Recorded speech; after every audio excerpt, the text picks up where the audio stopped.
More perfect union. Establish a TV show where I travel across this great nation eating pork in every one of our 50 states.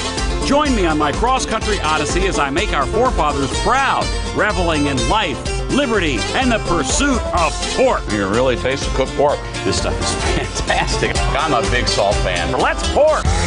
We're tasting prime pork dishes in every state in the Union, and I couldn't be more excited for this once-in-a-lifetime tour. You're going to be right here with me, seeing everything I do and watching every pork I taste.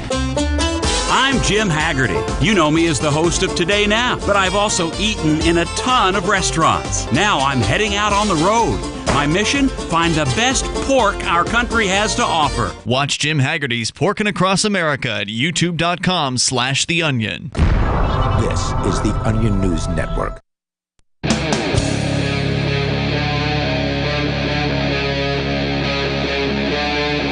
Free Talk Live.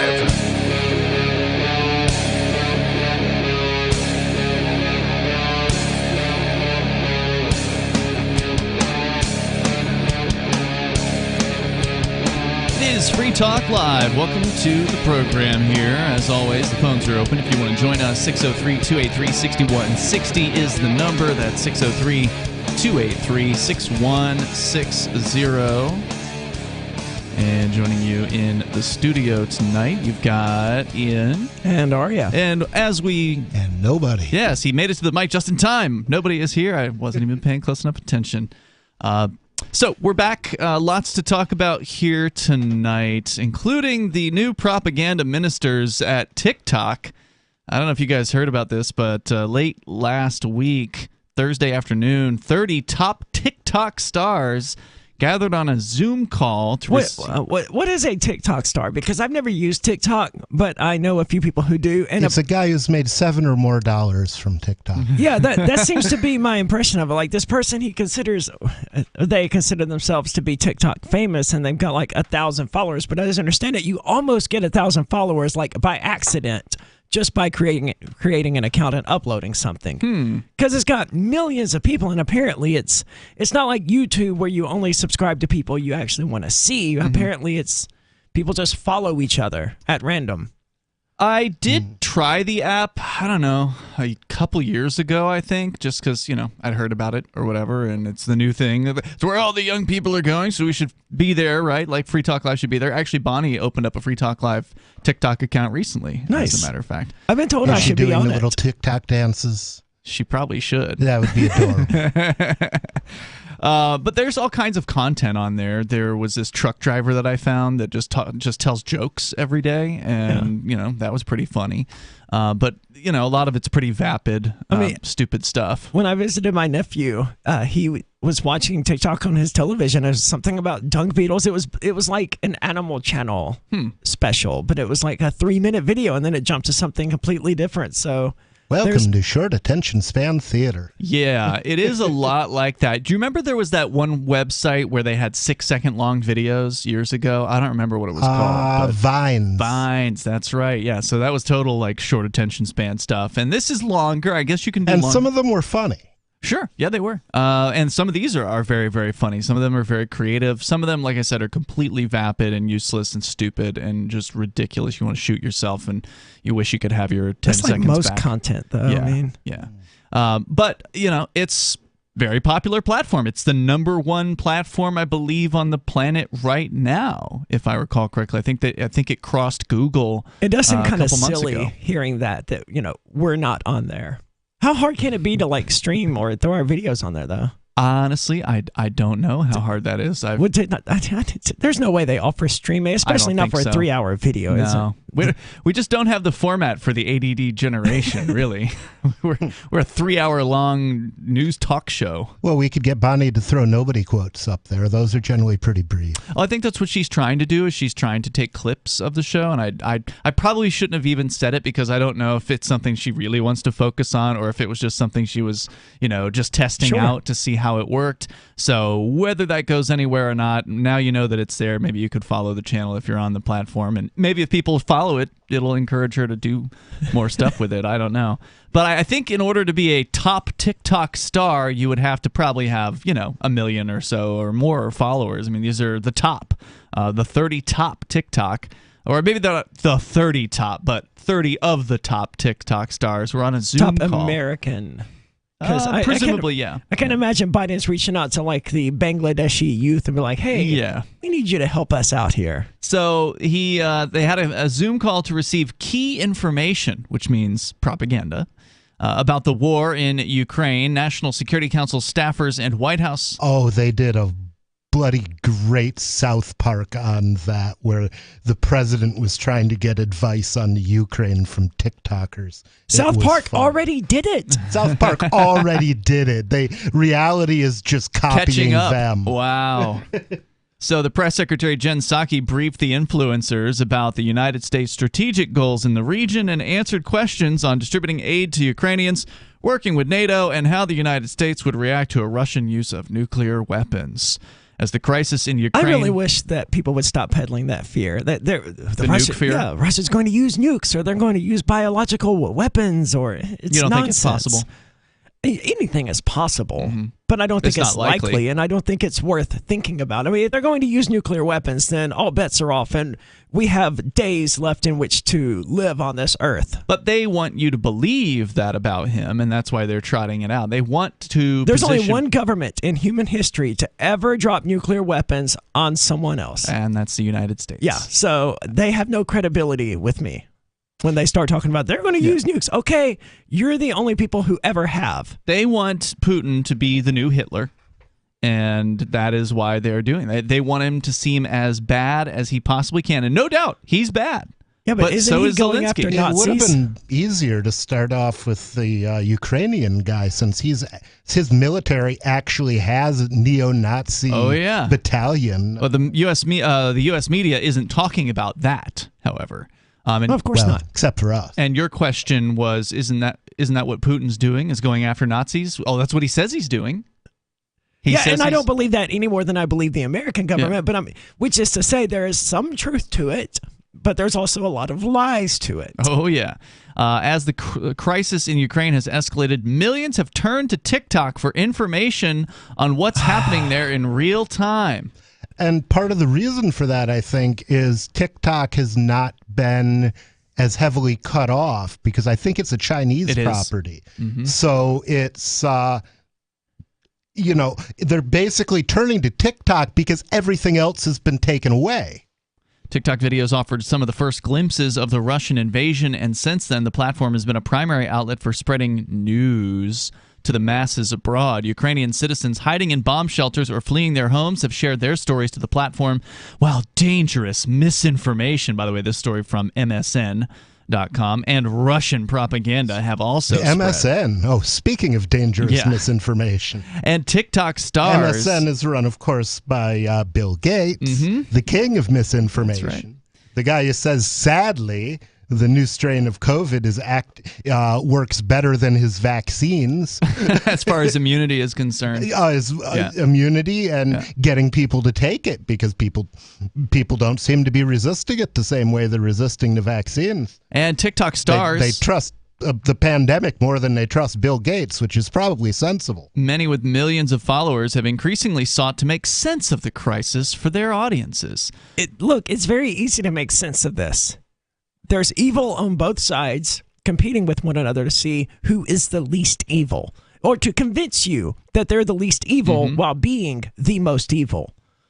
That's all you need to know about Ukraine and Russia. You could say the prime evil. And the U.S. government gang should stay the hell out of it. Stop sending weapons. Stop sending troops.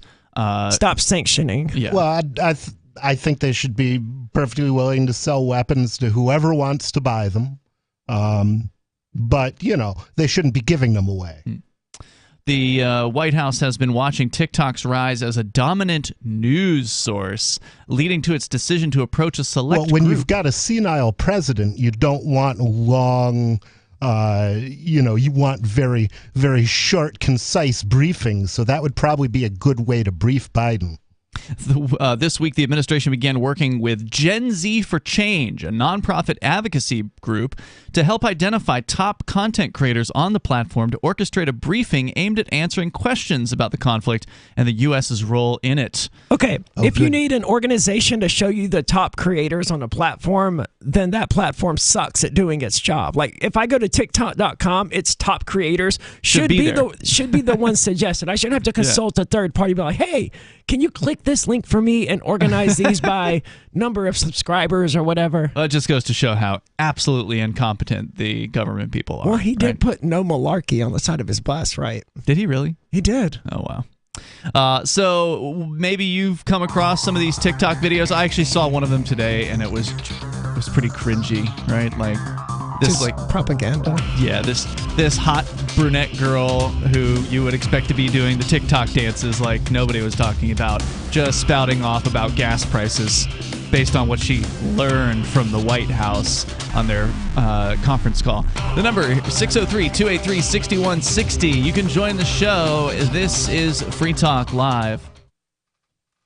So you've signed the Shire Society Declaration and are planning your move to New Hampshire to be around more liberty-oriented people. Next, sign up for the Shire Society Forum at forum.shiresociety.com. There are a bunch of people there who are already in the Shire, and they want to meet you. If you're already in the Shire physically, you should also come by the forums. Remember, not everyone uses Facebook. New people are signing up for the Shire Society Forum every month, so drop in and say hello at forum.shiresociety.com. After a devastating war, the alien visitors were driven back, and their willing human collaborators were left behind to face the music. When Emma Jean Anderson's ex-lover springs her from prison, Nathan Foster and his 14-year-old nephew Ben are tasked with bringing the pair to justice. An easy enough job until they discover something is inside Emma Jean, and the fate of the planet hangs in the balance. The Family Business by Mike Coopery from BaneBooks.com. The new 4th edition of Healing Our World, The Compassion of Libertarianism, will take your understanding of liberty to a deeper level and has over 1,300 updated references, new cartoons, and a foreword by Dr. Ron Paul. With discounts for multiple book purchases, the 4th edition of Healing Our World is a great gift for the liberals, pragmatists, environmentalists, and Christians in your life who think libertarianism is cold-hearted. Get yours today at healing.freetalklive.com and use promo code FTL for a $5 discount. Are you tired of governments around the world killing innocent people? Stop using their money. There is an alternative. Bitcoin is a stateless, free market, non-political currency. Bitcoin is money that cannot be inflated or controlled by any state. By continuing to use their money, you're perpetuating the killing. Stop doing it. You have an incredible alternative available to you now. Learn it, use it, spread it. Get started with Bitcoin at Bitcoin.com. It's Bitcoin.com. Phone records, financial and location data, Prism, Tempora, Xkeyscore, Boundless Informant. Hey y'all, Scott Horton here for offnow.org. Now here's the deal. Due to the Snowden revelations, we have a great opportunity for a short period of time to get some real rollback of the national surveillance state. Now they're already trying to tire us by introducing fake reforms in the Congress. And the courts, they betrayed their sworn oaths to the Constitution and Bill of Rights again and again, and can in no way be trusted to stop the abuses for us. We've got to do it ourselves. How? We nullify it at the state level. It's still not easy, but the Off Now project of the 10th Amendment Center has gotten off to a great start. I mean it. There's real reason to be optimistic here. They've gotten their model legislation introduced all over the place, in state after state. I've lost count, more than a dozen. You're always wondering, yeah, but what can we do? Here's something important, something that can work if we do the work. Get started cutting off the NSA support in your state. Go to offnow.org. There are lots of ways to listen to Free Talk Live. Our podcast has been around since podcasts began, and now the FTL feed is loaded with content besides our full show archives. Did you know that we make it easy for you to customize your podcast subscriptions? We have different feeds, one that includes only our full shows, one with just the Daily Digest, and our main feed that includes everything. You decide what you listen to. It's quick and easy to customize your feeds at feeds.freetalklive.com. That's feeds.freetalklive.com. Are you tired of your taxes funding endless occupations around the world? Antiwar.com is run by people who understand that wars abroad become wars at home, wars on our freedoms. Antiwar.com is dedicated to bringing you the latest in news, views, interviews, and reviews from the top movers and shakers in the anti-occupation movement. Antiwar.com has it all, from thorough foreign policy analysis to interviews with whistleblowers who used to run the military-industrial complex. Anti-war, pro-free market. That's antiwar.com. You can help spread the ideas of liberty with our Patreon for just $5 per month at amps.freetalklive.com.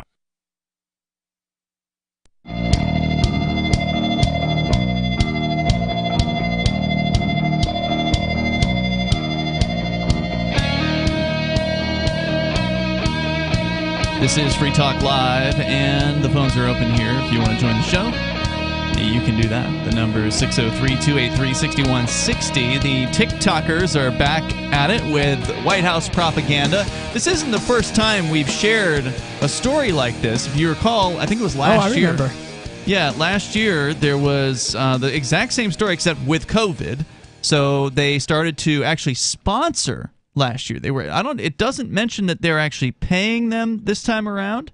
But last time around, they did sponsor TikTokers with government propaganda to go out and encourage their viewers to get vaccinated. I didn't remember them sponsoring them. Yeah. I remember Dr. Fauci will appear in your TikTok video or whatever. Yeah, they offered that too. Mm-hmm. And I assumed that was, if you're an up-and-coming TikTok star, I mean, it would be great for Free Talk Live to get Dr. Fauci to come onto the show, right? I would love to interview Dr. Fauci. Yeah, it'd be great. We'd tear him up. Yeah, we would. And, people would expect that from us, the kind of people who would care about him being on our show. Which is, of course, why that would never happen. No, it would be a huge gift to any growing TikTok star to have Dr. Fauci or Biden or Kamala Harris or whoever in but their you video. only get those people if you're willing to fillet them on the air. Yeah, but of course they are. Look at that girl you just put up. She'll fillet anyone if they'll give her attention. Yes, so this girl here, Ellie Zeiler, I don't know if she's related to Steven Zeiler, but it's spelled the same way here.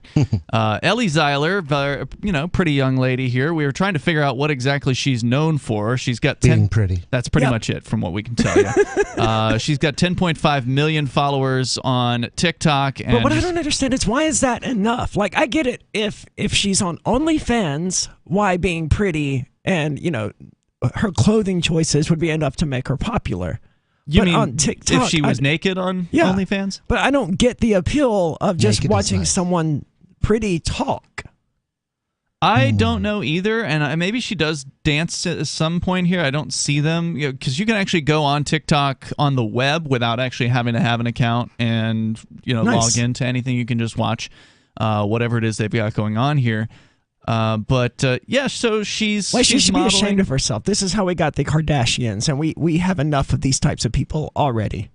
They're literally. Did she do a sex video? She did, yeah, I think so.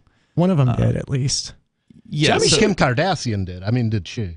Probably. Oh. I mean, yeah. If she hasn't yet, it's coming in her career. Yeah. So I mean, coming. Yeah, you guys are absolutely right. There's a ton of these girls, and they make a name for themselves because they're pretty, and they post regularly. I guess that's it, right? Like she posts from her bedroom and outside, and she's wearing things or not wearing much, or whatever it is. But here's being pretty must matter, because the sex tape didn't work for me.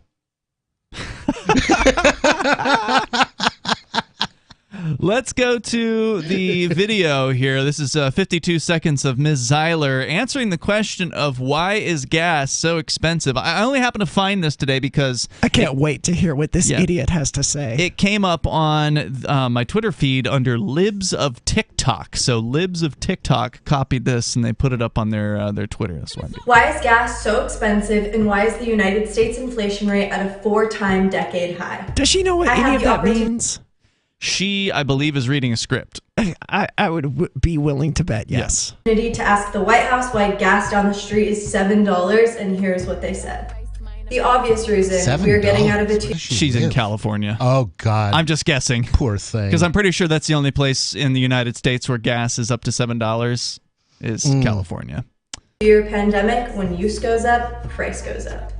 But the call was predominantly about Ukraine and Russia, so... There you go. It's all demand. Well, she's going to get into another claim here, but demand's up, price goes up, right? Well, especially if you suppress supply by not letting Americans drill. Indeed. How does that relate? Russia is one of the top 3 producers of oil, and it is actually their number 1 revenue source. Yeah, but that's not important. What's important is how much of our oil is actually from Russia, and that's only like 8%. With Putin starting this horrific fight between Ukraine and Russia, nobody wants to work with him and do an international trade. So with people being scared of war and limited resources, prices are bound to go up as well. For the people who can't pay $7 for a gallon of gas, there's an app called Gas Buddy that shows you the cheapest gas near you. Which always returns results outside of California, I must assume. Right. Because how far are you willing to drive to get 5 cents per gallon off of your $7 per gallon gas? Well, if it's $7 in California and it's $5 in Nevada, it might make sense to drive over to Nevada. Depends on where in California you are. Yeah. It probably wouldn't if your time's worth something. That's true, too. Well, yeah, it depends on how close you are to Nevada. Yeah, most of these people in California are not close to Nevada. They're in this population centers, which are, on the coast. But back in the day, I assume it's still true, Delaware had no sales tax. On gas? They had no sales tax on anything. Oh, okay. And well, that doesn't mean there's no gas tax. It does not mean there's no gas tax, but I remember driving from New Jersey to Delaware to buy a computer because it actually made sense. Well, that and I was stuck in New Jersey, and who wants to be in New Jersey? As well as a link in my bio to donate to the misplaced refugees of Ukraine. All right, they're misplaced or displaced? I think the lost refugees of Ukraine. Where'd they go? How'd they get there? So there she is. That's one of the various different TikTokers they approached. But you didn't have to have 10.5 million to get on the White House's list. So she made how many views does that have? Oh, I don't know. See, that was actually, I think, copied by Libs of TikTok. And their version has 414,000 views. 414,000 views. And her version, it's just this girl spewing government propaganda. Her actual version of it has 363,000. So the Libs of TikTok version actually has more views than hers does. But yeah, so but you didn't have to have 10.5 million followers. According to MSN.com, invitations to this event, this propaganda event, where they had 30 TikTokers on this Zoom call, included Khalil Green, who is 21 years old, a creator with more than 534,000 followers. So a cool 500,000 will get you in to the White House Zoom session. Do they have to be cool? Said he wasn't surprised when an invitation arrived in his email box. He said, quote, "People in my generation get all our information from TikTok," he said. "It's the first place we're searching up new topics and learning about things." So he figured it made sense the Biden administration would engage people like him on the platform. The briefing was led by Matt Miller, special advisor for communications. If they know that the mainstream media can't be trusted, so they go to TikTok, they go to ordinary people, why in the world would they be remotely inclined to trust what the Biden administration has to say? They're gullible and young. They're just becoming the new MSNBCs. They're not doing anything new or original. They're just modern talking heads to spew propaganda on behalf of the government. They're getting talking points directly from the state and delivering them to their viewers. That's exactly what they're doing. They're young and they're pretty, and they haven't yet hoarded out all of their credibility. Oh, but they're working on it. They are working on it. The number, 603-283-6160. You can join the program here. Your thoughts on TikTok. Is it really true? Is that where this guy says, a 21-year-old says, that's where Gen Z goes to get, quote-unquote, all their information? Well, he is a TikTok creator. True. What is the truth? You can share your thoughts with us here. This is Free Talk Live. Free Talk Live's video archives have been on LBRY for years. LBRY is an uncensorable, decentralized, blockchain-based media sharing protocol, and we're big fans of it here on Free Talk Live. In 2020, LBRY launched Odyssey, a video sharing website to compete with YouTube, and it's really taking off. Now with over 1 million channels, many of whom are disaffected YouTube creators. During YouTube's crackdown for not towing the government line on COVID, the Free Talk Live YouTube channel started receiving strikes and could be completely taken down at any moment. Thankfully, Odyssey started offering live streaming, so we're now streaming live every night and posting our video archives permanently to Odyssey. You can watch live or anytime on our Odyssey channel by visiting video.freetalklive.com. If you want to go all in, download the desktop app at lbry.com, and then every video archive you watch, you'll help seed and keep it online forever. At minimum, we ask you visit video.freetalklive.com and follow us on Odyssey today. video.freetalklive.com.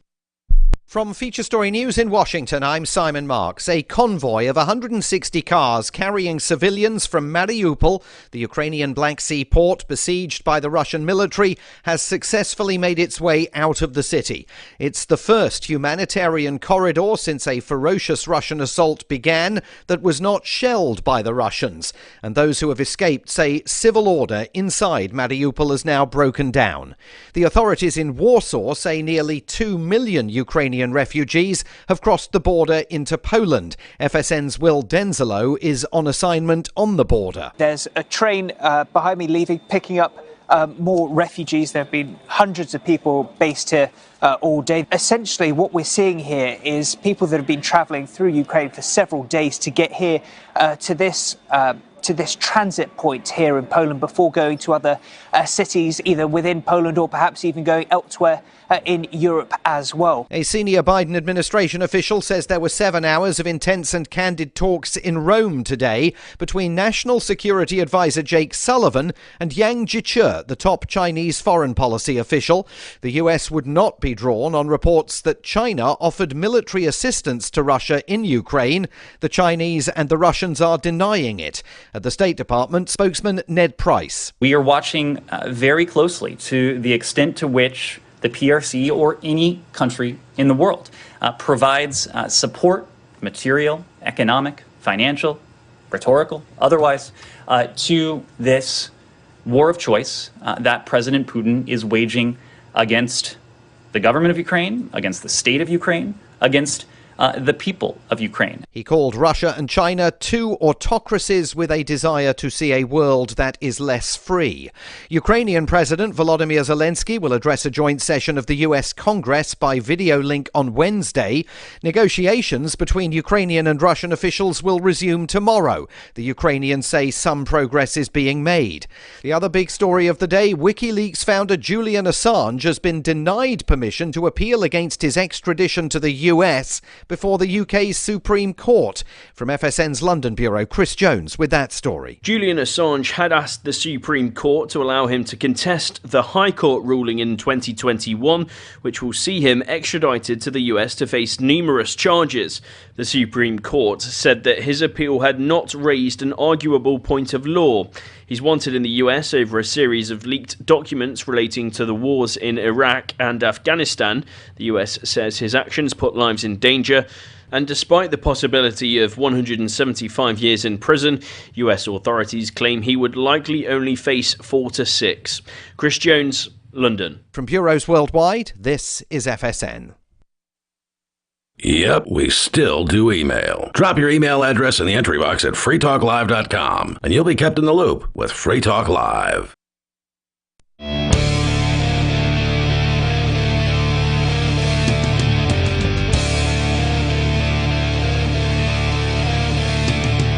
This is Free Talk Live. You can bring up anything you want here. The number is 603-283-6160. That's 603-283-6160. We're talking about the TikTok so-called influencers who in some cases have millions of followers.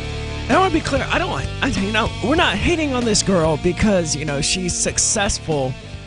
We're hating on her because she's exploiting. Well, I'm hating on her because she's exploiting cis girl privilege in order to gain millions of followers while living in this her parents, as you pointed out, are clearly not hurting in this economy. I mean, she looks like she lives in a mansion. Yeah. And she's exploiting all of that in order to manipulate people into accepting the government's line on propaganda, just becoming successful and then spewing propaganda directly at these people who have come to trust her. Yeah, I mean, I wouldn't use the word hate. I don't hate these young people, basically. Well, when I say hate, I mean like hating a goat. I mean throwing shade at her, right? They fell for it, right? Like so many young people have fallen for government propaganda. Many of these people are probably barely even out of high school. If she's in college, she's still in college. Yeah. And so they're being indoctrinated by the state day in and day out. And the reality is when you're a young person, you generally don't have any interest whatsoever in politics, right? I mean, if you think back to when you were younger, when you were this age, if you had interest, you were unusual. If you were following world events or political things or whatever, if you had any opinion about that was outside of the mainstream, you were an outlier. I mean, we're still outliers today. I don't know how true that is for our particular generation, though, right? Because 9/11 happened when we were in like middle school, and that defined. Speak for yourself. Yeah, I wasn't in middle school. Okay, well, middle to high school, right? And I was out on my own when 9/11 happened. Yeah, are you that much older than me? I was living in Florida working as a computer programmer. Yeah. I was working at a radio station at the time. I remember when I woke up, it was like 2 o'clock in the afternoon. Okay. Well, for millennials, it wasn't unusual because while we were growing up, this great catastrophic thing happened that came to define, the next 5 to 6 years of our lives. I don't know. I mean, maybe you're right about that, but historically, there's always been a push, for instance, like MTV with Rock the Vote. They've always tried to get young people to go out and take part in the political system and have had very little results. I mean, for all the talk, for all the money that has been spent on trying to motivate young people to get involved in the world around them besides like pop culture or whatever, to get involved in, voting or whatever, it's very, very, it doesn't really work very well. There has not been much success. So even though people everywhere knew... You may be correct. Like a few weeks after 9/11 happened, I think the vast majority of us were ready for things to just sort of... We were ready for our television back at that point. Yeah, I mean, everyone knew about 9/11 in the same way that everyone in the 1980s knew when the Challenger explosion happened. I remember being at school and they put the TVs on and it was a big deal. When those sorts of world events happen. But that doesn't mean that those people who witnessed those things all of a sudden gave a damn about politics or anything like that. And I'm not saying you should give a damn about politics. Politics sucks. It's full of a bunch of untrustworthy scumbags. But the point I'm trying to make is I feel pity more. I don't feel hatred for her. I feel pity for her and the other ones, the other 29 people that they talk to, because they're just dupes. They've been indoctrinated by the government for their entire lives, and so they believe it. They haven't figured out yet that the state is a scam or that it's dishonest or that it's full of murderers, and that all the things that we know to be true about the state, they are completely ignorant to that. They are just looking for an answer about, well, my viewers want to know about the gas prices. Tell me what to say, Joe Biden. And that's literally what we're talking about here. People who are... And when I say, hate on them, I just mean throw shade at them, insult them. I don't mean... there's nothing they're doing that motivates me enough to hate them. That's way too much energy for me. I mean, good for them. The fact that you can actually make a living being a pretty girl on the internet, I'm not going to take it away from them. That's always been possible, though. Yeah, but it's easier now than it's ever been, I think. And you can keep your clothes on. Yeah, that's what I was going to add. That's a great point, and that is a game changer. Also, same thing for the guys and the gals that make money playing video games online. I mean, good for them. That's at least a skill that I can appreciate, right? Well, she dances. I mean, some people are better at dancing than others, right?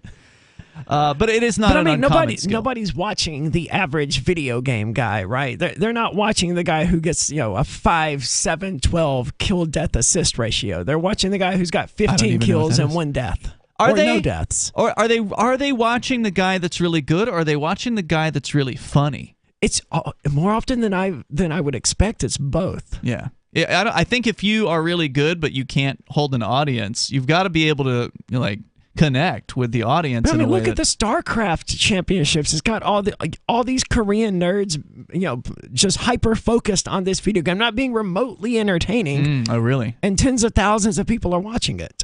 Oh, so they aren't watching for any, entertainment factor besides At least the game not in itself. the case of StarCraft. I see. So yeah, I guess but it does StarCraft depend. is a weird strategy game that only appeals to certain types of people in the first place. So we're not talking Mario or something like that. StarCraft is actually the last video game I played regularly. Wow. Long time ago. I'm old. They remastered it recently. Really? Yeah, they do that with a lot of games where they just repackage it. But they screwed up the Warcraft Do they have a 3. Linux version yet? Probably not. Screw 'em then. That's why I stopped playing. Is they didn't have a Linux version, and I wasn't going to maintain a Windows box, and I don't trust Wine. All right, so I mean that's pretty much it. After the call, several influencers said they felt more empowered to debunk misinformation and communicate effectively about the crisis. Well, that's the thing. Well, now they've gotten some misinformation directly from the source. Yeah, they don't realize they are not debunking misinformation. They are propagating misinformation. They are the the new inflation propaganda. existed long before this year started. You can literally go on the internet and find us talking about the inflation as it happened last year. And if any such TikTokers are listening, you need to go read 1984. And when they talk about the Ministry of Truth, that's you. That's you. Yep. That's really true. The number here, if you want to join us, 603-283-6160. Oh, there is more to this story. That's 603-283-6160. They actually go into the fact that they did hire TikTok stars last year. They don't mention that they hired them, but that's absolutely what happened. It says the administration worked with dozens of No. Y'all paid them. They got paid. They were paid propagandists for the Ministry of Truth, and that is absolutely what happened. So Aaron Parnas recently emerged as a powerful TikTok influencer by providing nonstop news updates about Ukraine. On the night of the invasion, he hosted TikTok live streams discussing the events to over 800,000 viewers. Since then, each day... So TikTok does do live streams. I guess so. That's something we should look into. Since then, each day he's posted videos breaking down news about the war every 45 minutes. He said that his news was not partisan. He was getting information directly from reputable sources in the country, such as his family members there, local Ukrainian journalists, and Ukrainian television. That is by definition partisan. If all you are getting is the Ukrainian side of the story, you are partisan. And, it's fine. Just make sure it's clear what you're doing. I don't care. It doesn't bother me if somebody is partisan. I don't care if Fox News leans right and MSN leans left or CNN is hard left or whatever, as long as you know what you're getting into. And the real problem that we've seen so far with the various different sides is that the Russian side has been cracked down on, and it's now harder to find than ever. YouTube recently took down RT completely. Did they? That's what they said in their announcement here in their YouTube Insider Twitter feed. They said, quote, "Our community guidelines prohibit content denying, minimizing, or trivializing well-documented violent events. We are now removing content about Russia's invasion in Ukraine that violates this policy. Today, we began blocking RT and Sputnik's YouTube channels across Europe, but not just Europe. They're going to do it everywhere, apparently. There's more coming up here. So in addition to not knowing which one of these lunatics to believe, we can't even hear what one of the lunatics has to say. Indeed. And that should make you go, 603-283-6160. Why did you move to the Shire? I moved here to the Shire because there's other people around who take liberty just as seriously as I do. I moved to the Shire because I saw videos of people challenging authority and thought that I could get support myself. It called to me, like, do this right now. I wanted to be around people like me who got it. And once I got here, I knew there was nowhere else that I wanted to be. I've always wanted to change the world. So I moved to the Shire to join people who were actually working towards doing the same thing. The people here are awesome, loving, and positive. It was for the adventure and for the feeling of something important is happening here. And I just wanted to come to sort of be part of that. Visit ShireSociety.com to read and sign the Shire Society Declaration. and learn the reasons why, if you love liberty, you should immigrate to the Shire. Plus, connect with others via the forum at shiresociety.com. That's shiresociety.com. Is oral health important to you? If you don't like your own teeth, fresh breath, or kissing people, then by all means stop listening. Several years ago, I met Jessica Armand, founder and CEO of My Magic Mud, and I became passionate about the product that she created and never want to live without it. It's clinically proven to whiten teeth, but I find it does much more. They want you to love My Magic Mud as much as I do, so they're giving you a money-back guarantee plus 20% off. Go to mymagicmud.com and use coupon code FTL20 at checkout. mymagicmud.com, FTL20. What if you want to hear the latest episode of Free Talk Live, but all you have is your phone, you forgot to download our archive, and you have no data connection? You can call our Listen line at 641-793-0191. That's a long-distance number, so you may incur charges. If not, listen as long as you want. 641-793-0191. The Free Talk Live Listen line, 641-793-0191. So the protection of life, liberty, and property is what the Free State Project is all about. But it's an effort to move 20,000 people who understand. It's about demonstrating to the entire country that, yeah, we can have a free market, a truly free market. Making it just a freer, great place to live. It's the world's largest voluntarist libertarian community, and it's only getting bigger. That's amazing, to be able to move to a place where other people passionately believe in being free and independent. What the Free State Project is managing to do, though, is to put their money where their mouth is. It's physically getting up across the country and saying, let's go someplace and let's demonstrate the power of these ideas. There's a lot of kind of philosophy that surrounds liberty. There's a lot of thinking about it and talking about it. But here in New Hampshire, people are doing it. 101 Reasons Liberty Lives in New Hampshire, a documentary by Free State Project early movers. Watch it free at 101reasonsfilm.com. 101reasonsfilm.com. Tired of cancel culture? Sick of mega tech corporations holding an axe over your head? Join the LRN.FM Matrix chat server. It's self-hosted, so no one else can tell us what to do or say. Don't like the existing channels? You can make your own. You can even connect into some of our channels from other Matrix servers. It's federated. For the full LRN.FM Matrix experience, though, you should join our server via the step-by-step instructions at chat.lrn.fm. Chat.lrn.fm. There are basically two types of advertising, direct response and branding. Radio's great for direct response with its low cost to listener ratio, but audio can't be beat for branding, which is a longer-term endeavor. You want to be the first thing that someone thinks of when they think about your product or service. If you have a local business that you want kept top of mind in your community, call the station. If you need national reach, Free Talk Live's got around 200 radio stations, millions of monthly listening sessions, can suit all budgets, and if we don't think we're right for you, we'll tell you. Email me, mark@freetalklive.com. Got Telegram? You can follow our channel there and discuss show prep with other listeners at telegram.freetalklive.com.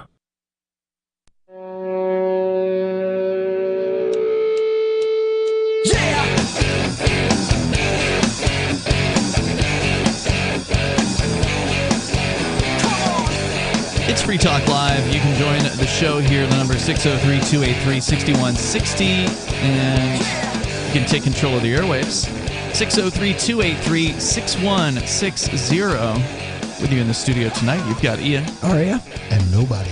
We're talking about the new propagandists out there, the TikTok stars, people with millions of followers, hundreds of millions, I guess, in some cases. But this one girl that we were looking at, Ellie Zeiler, she's an 18-year-old with 10.5 million followers. She is relaying propaganda directly from the White House, along with dozens of other TikTokers that were approached last week. Which is a bit worse than just being your average run-of-the-mill media whore, right? Because now she's an idiotic one on top of that.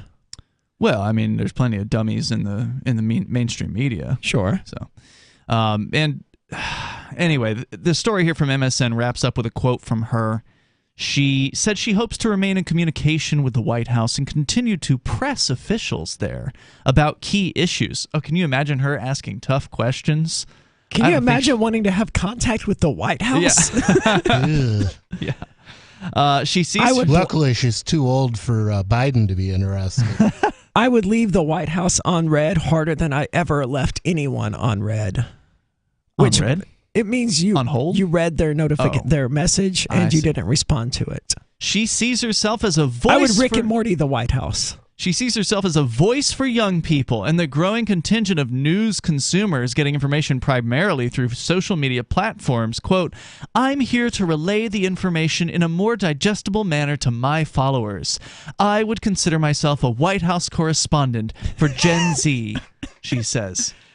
Wow. So in the old days, it used to be that the journalism would ask tough questions. That's what you used to do when you were a correspondent. You would be corresponding not to relay information from the White House. You would be asking difficult questions of the bureaucrats and the press spokespersons or whatever that are there at the White House, putting them in a difficult position, asking them the questions that no one else has asked yet, trying to break some news, get some sort of an unusual answer so you can be the first to the market with the video clip of that person saying whatever it was that they said. That's what it used to be like. But now, no. Now it's just, I'm here to relay information.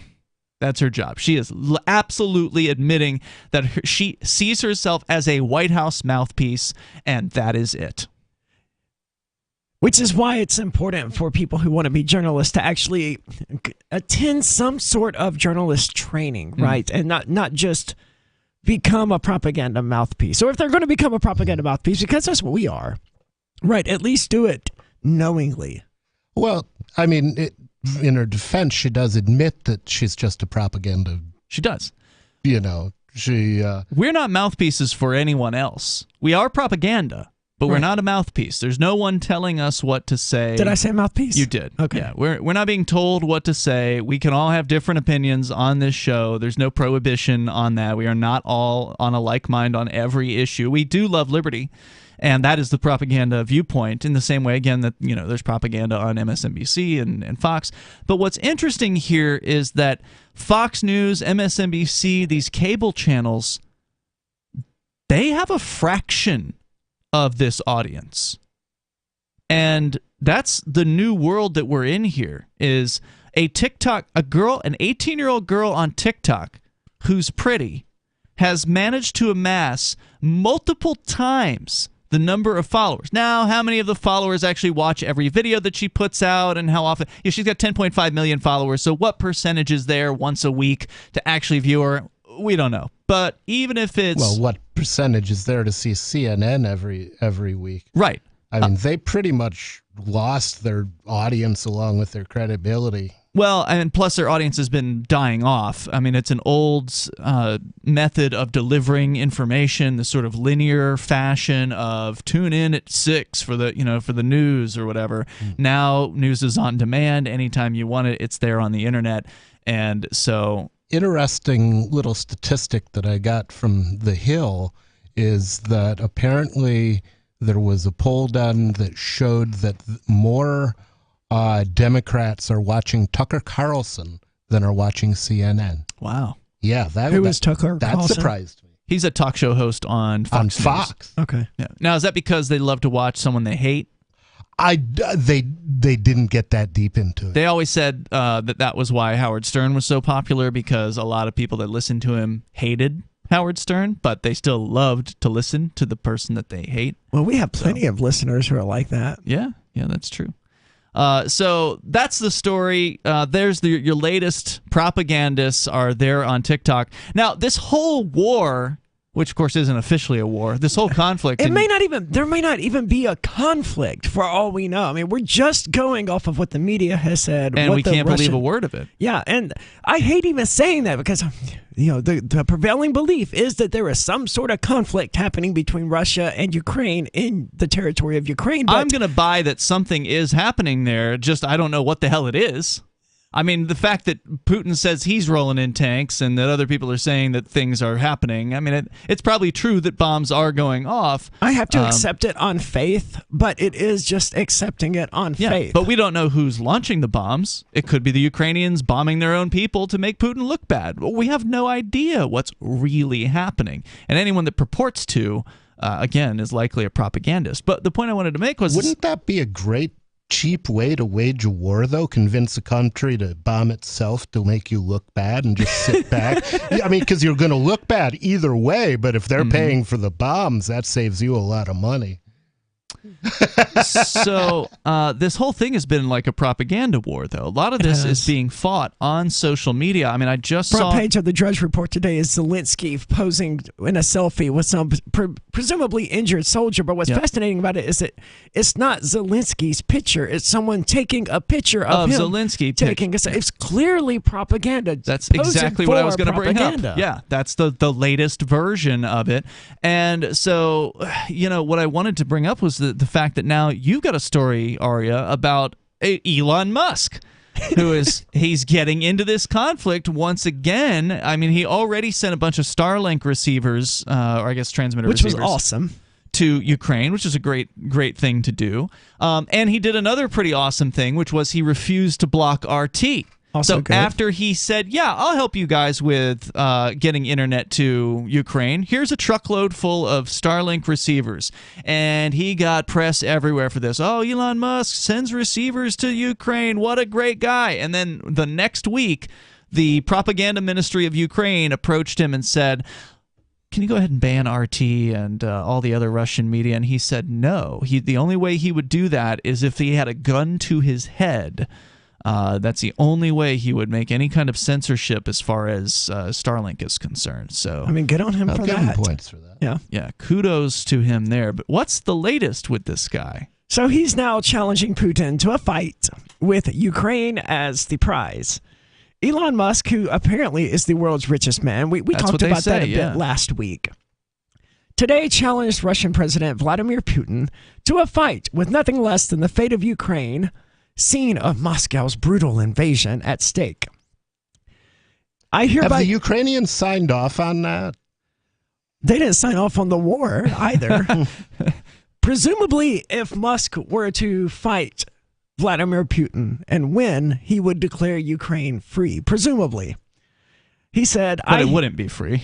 Well, it would just be under the control of the same people who've been controlling it. It'd be the Nazis instead of the commies. Yeah. I hereby challenge Vladimir Putin to single combat. Stakes are Ukraine, he said on Twitter. Do you accept this fight? He added in Russian, directly addressing the official English language Twitter account of the 69-year-old president. I'm surprised that haven't pulled the plug on that. Amazingly, Twitter has not pulled the plug on RT at this point. I'm surprised. So he's still not as dangerous as Trump. Good point. Who, Putin isn't? Yeah, because they pulled the plug on Trump. When one of Musk's 77 million Twitter followers wrote that the Tesla founder might not have thought this through, Musk said he was absolutely serious. And this is the part that really makes me think that this guy has just completely lost it. I wouldn't want to fight Vladimir Putin, and I'm probably in better shape than Elon Musk is because Putin is a former KGB agent. He's probably a bit better trained in combat than your average person. And probably significantly more so. He looks like he's in good shape. Putin has killed people, dude. I'm willing to bet. I don't know. He probably plays dirty, too. Yeah. He'll have like gouging, kicking you in the... Yeah. He'll have a shiv or something like that. This is someone who almost certainly has taken humans' lives before, and you're like, yeah, I'm a fist fight this guy. Remember last year I called him like a frat bro or something like that? Dude, come on. Act like an adult, please. The number here, 603-283-6160. He probably knows the odds Putin are going to say yes are very, very slim, and so it's just a social media, excuse to make a post. More coming up here. You can join us on Free Talk Live.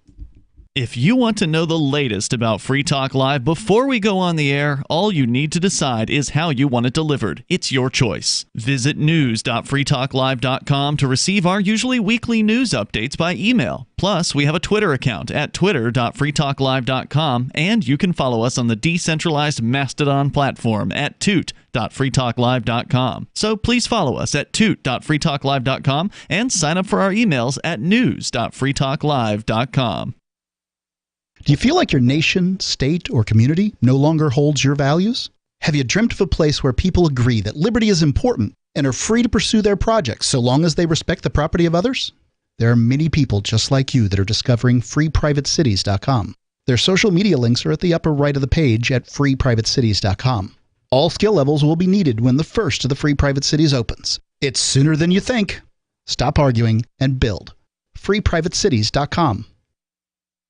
Looking for a great real estate investment? Consider New Hampshire, which is ground zero for the Liberty Movement. Your first call should be to Mark Worden from Porcupine Real Estate. He's more than just a real estate agent. He's your New Hampshire concierge. Where are the best places to live? Do you want farm, city, the burbs, or forest? Do you want a duplex or multifamily building so that renters pay your mortgage? There are homes in all price ranges in New Hampshire, and Mark can help with financing too. Invest in liberty and property. Mark Worden can help. PorcupineRealEstate.com. There are lots of ways to listen to Free Talk Live. Our podcast has been around since podcasts began, and now the FTL feed is loaded with content besides our full show archives. Did you know that we make it easy for you to customize your podcast subscriptions? We have different feeds, one that includes only our full shows, one with just the Daily Digest, and our main feed that includes everything. You decide what you listen to. It's quick and easy to customize your feeds at feeds.freetalklive.com. That's feeds.freetalklive.com. You're listening to the live edition of Free Talk Live. Hour number 2 is next after the news here on the Liberty Radio Network at LRN.FM. From Feature Story News in Washington, I'm Simon Marks. A convoy of 160 cars carrying civilians from Mariupol, the Ukrainian Black Sea port besieged by the Russian military, has successfully made its way out of the city. It's the first humanitarian corridor since a ferocious Russian assault began that was not shelled by the Russians. And those who have escaped say civil order inside Mariupol is now broken down. The authorities in Warsaw say nearly 2 million Ukrainian refugees have crossed the border into Poland. FSN's Will Denzelo is on assignment on the border. There's a train behind me leaving, picking up more refugees. There have been hundreds of people based here all day. Essentially, what we're seeing here is people that have been travelling through Ukraine for several days to get here to this transit point here in Poland before going to other cities, either within Poland or perhaps even going elsewhere in Europe as well. A senior Biden administration official says there were 7 hours of intense and candid talks in Rome today between National Security Advisor Jake Sullivan and Yang Jiechi, the top Chinese foreign policy official. The US would not be drawn on reports that China offered military assistance to Russia in Ukraine. The Chinese and the Russians are denying it. At the State Department, spokesman Ned Price. We are watching very closely to the extent to which the PRC or any country in the world provides support, material, economic, financial, rhetorical, otherwise, to this war of choice that President Putin is waging against the government of Ukraine, against the state of Ukraine, against the people of Ukraine. He called Russia and China two autocracies with a desire to see a world that is less free. Ukrainian President Volodymyr Zelensky will address a joint session of the US Congress by video link on Wednesday. Negotiations between Ukrainian and Russian officials will resume tomorrow. The Ukrainians say some progress is being made. The other big story of the day, WikiLeaks founder Julian Assange has been denied permission to appeal against his extradition to the US before the UK's Supreme Court. From FSN's London Bureau, Chris Jones with that story. Julian Assange had asked the Supreme Court to allow him to contest the High Court ruling in 2021, which will see him extradited to the US to face numerous charges. The Supreme Court said that his appeal had not raised an arguable point of law. He's wanted in the US over a series of leaked documents relating to the wars in Iraq and Afghanistan. The US says his actions put lives in danger. And despite the possibility of 175 years in prison, US authorities claim he would likely only face 4 to 6. Chris Jones, London. From bureaus worldwide, this is FSN. With FSN Spotlight, I'm Simon Marks. Today we check in once again with Matt Fry, presenter and chief Europe correspondent for Britain's Channel 4 News. He's now in Poland after spending the last month covering events in Ukraine. A month during which, as he explains, the world changed. This war isn't going anywhere anytime soon. So, either it expands to NATO, in which case it doesn't really matter where you are, coming to a theatre somewhere near you.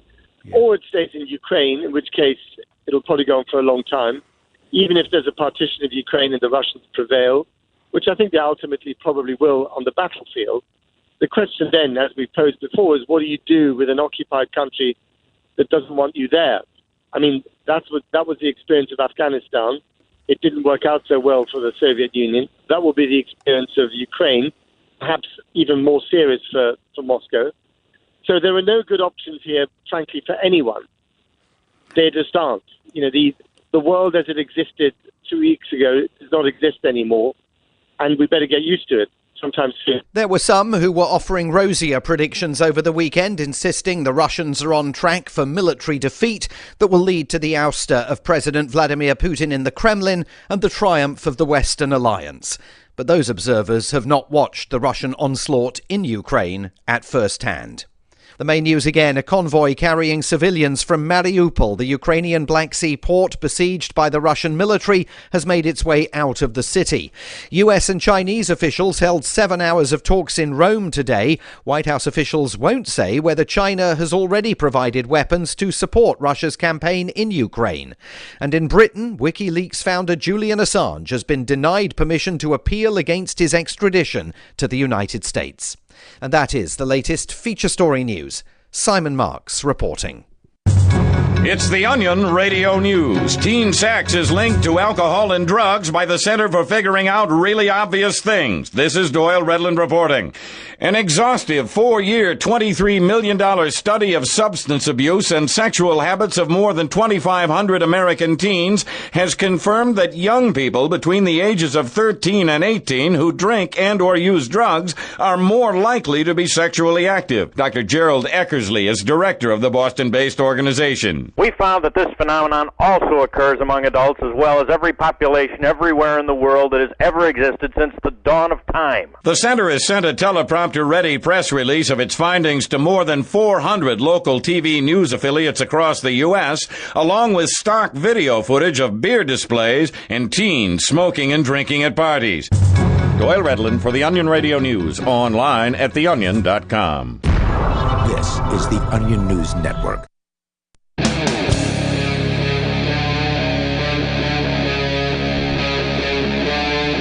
Free Talk Live.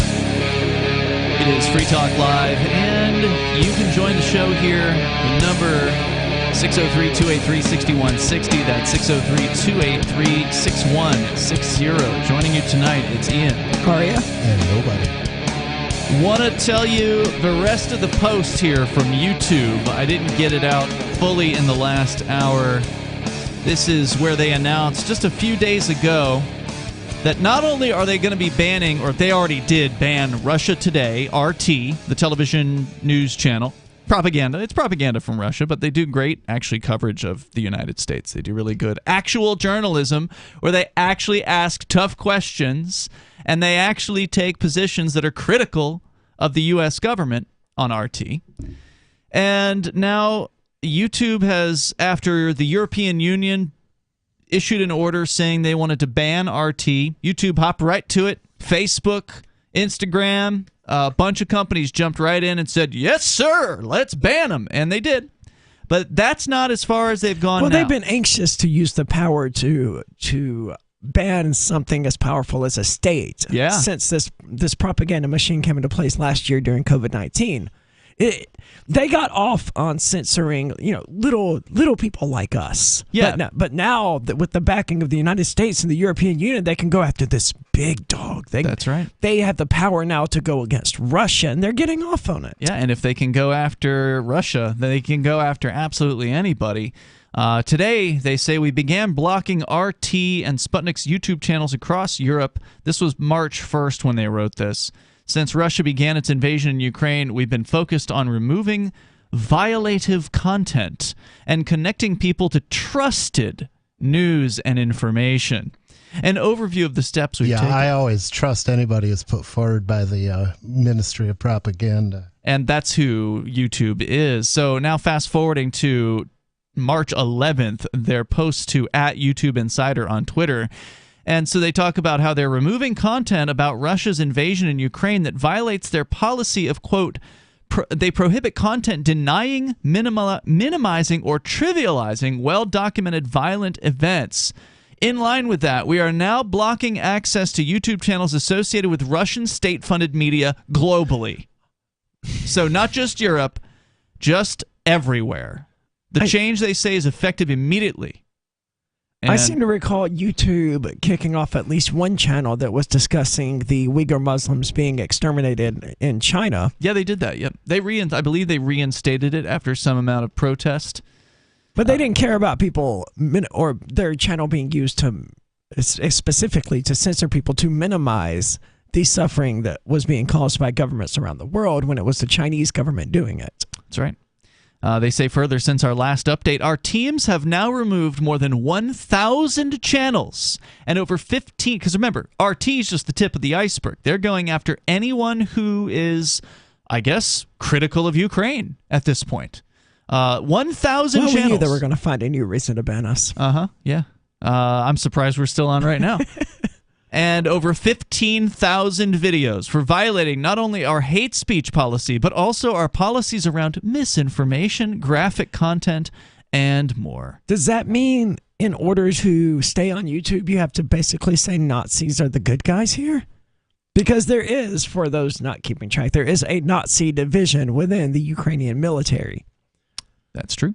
Yep. And they're openly Nazis. So the Azov Battalion? The Nazis Facebook are good guys has now taken them off the list of people you can't say good things about. And I don't know you if mean you can't say bad things? No, you couldn't say good things about the Nazis in the Ukraine until the Russian invasion. Now you can. I don't know if you're still allowed to say bad things about them. Yeah, that's not the only thing Facebook did, apparently, and we'll get into that coming up here in just a moment. In addition, they say our systems are also connecting people to trusted news sources. So far, our breaking news and top news shelves on our homepage have received more than 17 million views in Ukraine. In addition, we recently paused all Does YouTube. This mean, hold on. YouTube is trying to tell people in Ukraine what is happening in Ukraine? Yes. Okay. So they're crazy too.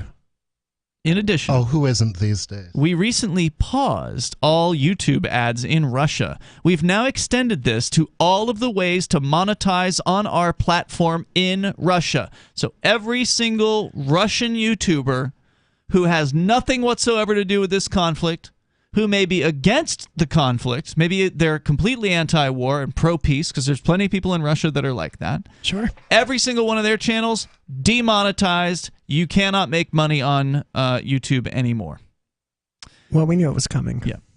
So YouTube and Google and Facebook and all these other companies, these tech companies that gave themselves this amount of power in order to, shut down arguments that they didn't like. We knew it was just a matter of time before they were doing it to entire worldviews. Entire populations have now been cut off. And they can do it to us. I mean, but the American people just as easily. If the United States government says, oh yeah, we don't want them to be able to hear these libertarians talking anymore, they can make that happen. The good news is they can do whatever they want with their own platform, but they're not the only game in town, and Odyssey does exist, and Odyssey is amazing.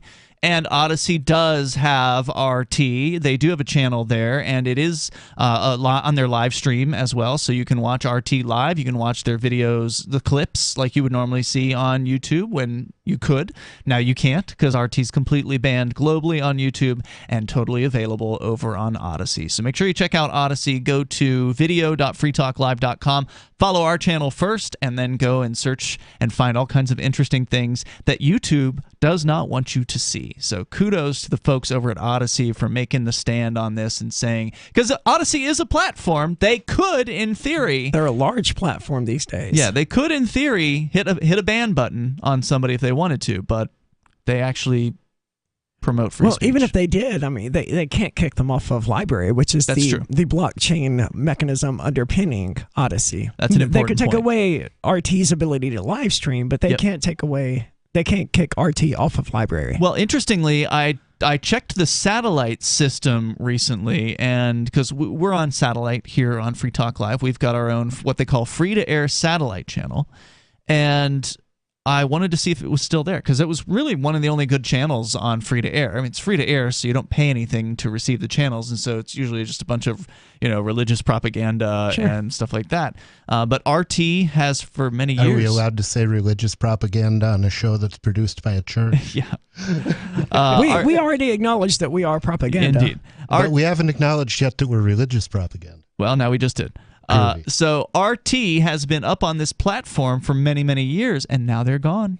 RT's gone. In fact, RT is gone from almost every channel that they would have previously been on in North America. I believe there is still one satellite that has like an RT documentaries channel, but that may not have to do with the satellite company taking them down. That may have to do with the fact that RT America last week closed down completely. Did they have a choice at this point? I mean, they're not allowed to broadcast anywhere in the United States. Well, right. They'd been kicked off of DirecTV, so DirecTV got rid of them. That was an official thing. Because, again, a lot of these companies are What are these people saying that these companies are so terrified of us hearing? That's a different opinion? That should be everyone's number one. What is Russia Today saying? That DirecTV, Clear Channel, whatever you said they were called, YouTube, Facebook, what they don't want us to hear. That makes me curious. It's got to be important. Yeah, that's what it makes me want to know. When you ban a book, I want to read it. When you ban RT, I want to know what they're broadcasting. What are they saying? Holland Cook, for listeners that have tuned into our internet feeds, you know Holland Cook. He's the guy that does the tips. If you're listening to the breaks, survival speech. Yeah, he gives you tips on various different things, and it's a great little series of promos that Holland put together. Holland he's a lefty, actually. He's not a libertarian. He's just an interesting character in the radio business. Lefty in what way? He was for the vaccines. Okay. He's for the Biden administration. I mean, he's a lefty. Well, some people call me a lefty, and in a sense, it's true, right? And he's one of my favorite lefties. I love Holland Cook. He's really entertaining. He's a talk radio consultant by trade. That's what he does. So the survival speech is just another thing that he did. But Holland had his own show on RT America, and so I've got the piece that Holland wrote about the end of RT America, because they called everybody in for a meeting and told them it's over. I'll tell you about it coming up. It's Free Talk Live. So you've signed the Shire Society Declaration and are planning your move to New Hampshire to be around more liberty-oriented people. Next, sign up for the Shire Society Forum at forum.shiresociety.com. There are a bunch of people there who are already in the Shire, and they want to meet you. If you're already in the Shire physically, you should also come by the forums. Remember, not everyone uses Facebook. New people are signing up for the Shire Society Forum every month, so drop in and say hello at forum.shiresociety.com.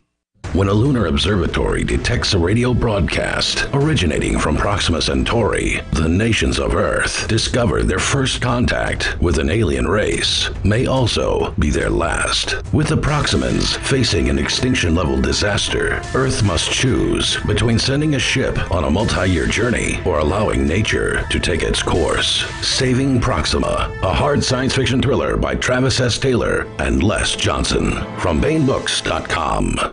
The new 4th edition of Healing Our World, The Compassion of Libertarianism, will take your understanding of liberty to a deeper level and has over 1,300 updated references, new cartoons, and a foreword by Dr. Ron Paul. With discounts for multiple book purchases, the 4th edition of Healing Our World is a great gift for the liberals, pragmatists, environmentalists, and Christians in your life who think libertarianism is cold-hearted. Get yours today at healing.freetalklive.com and use promo code FTL for a $5 discount. Are you tired of governments murdering people around the world? Stop using their money. There is an alternative. Bitcoin is a stateless, free market, non-political currency. Bitcoin cannot be inflated or controlled by any government. By using their money, you are helping the state. Stop doing it! You have an incredible alternative available now. Learn it, use it, spread it. Get started with Bitcoin at bitcoin.com. That's bitcoin.com.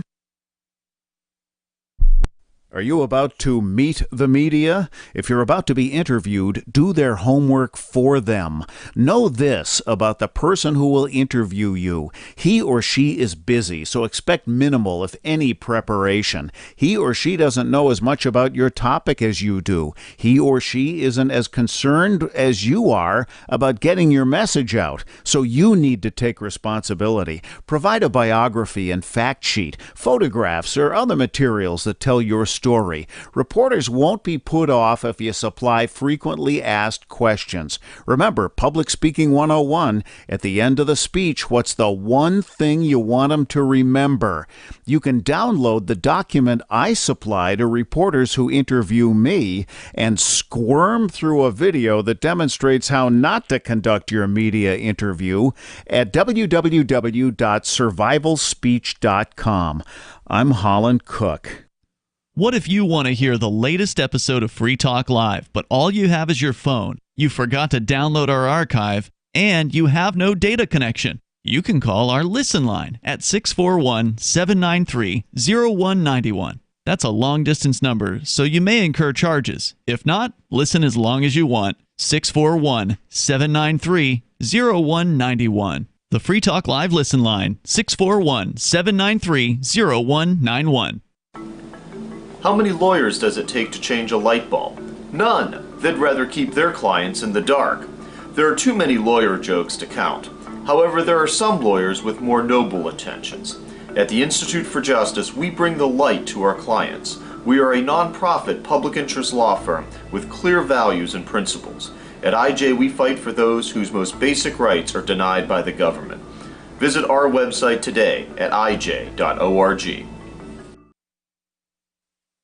Our Matrix server is about as free as internet chat can be. Join the existing rooms or create your own at chat.freetalklive.com.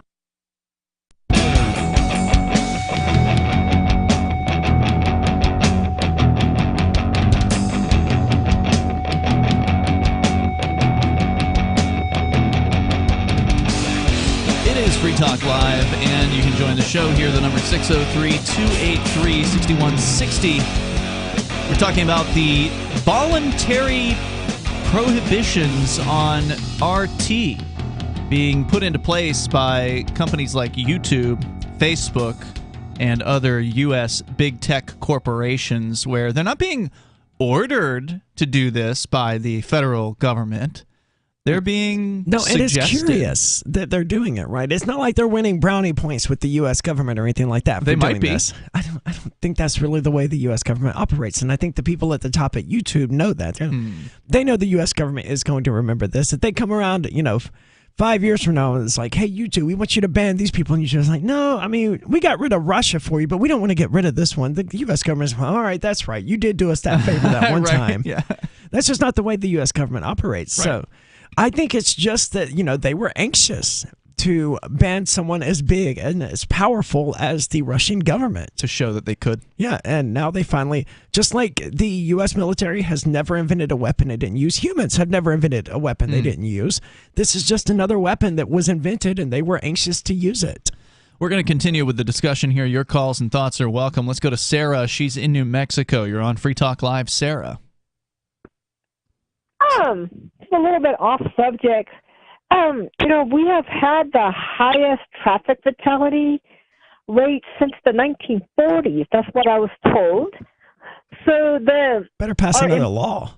I don't know. I thought it was pretty bad during the 1960s, but the rates that I heard was back in the 1940s, where they had no seatbelts, no bumpers, or nothing.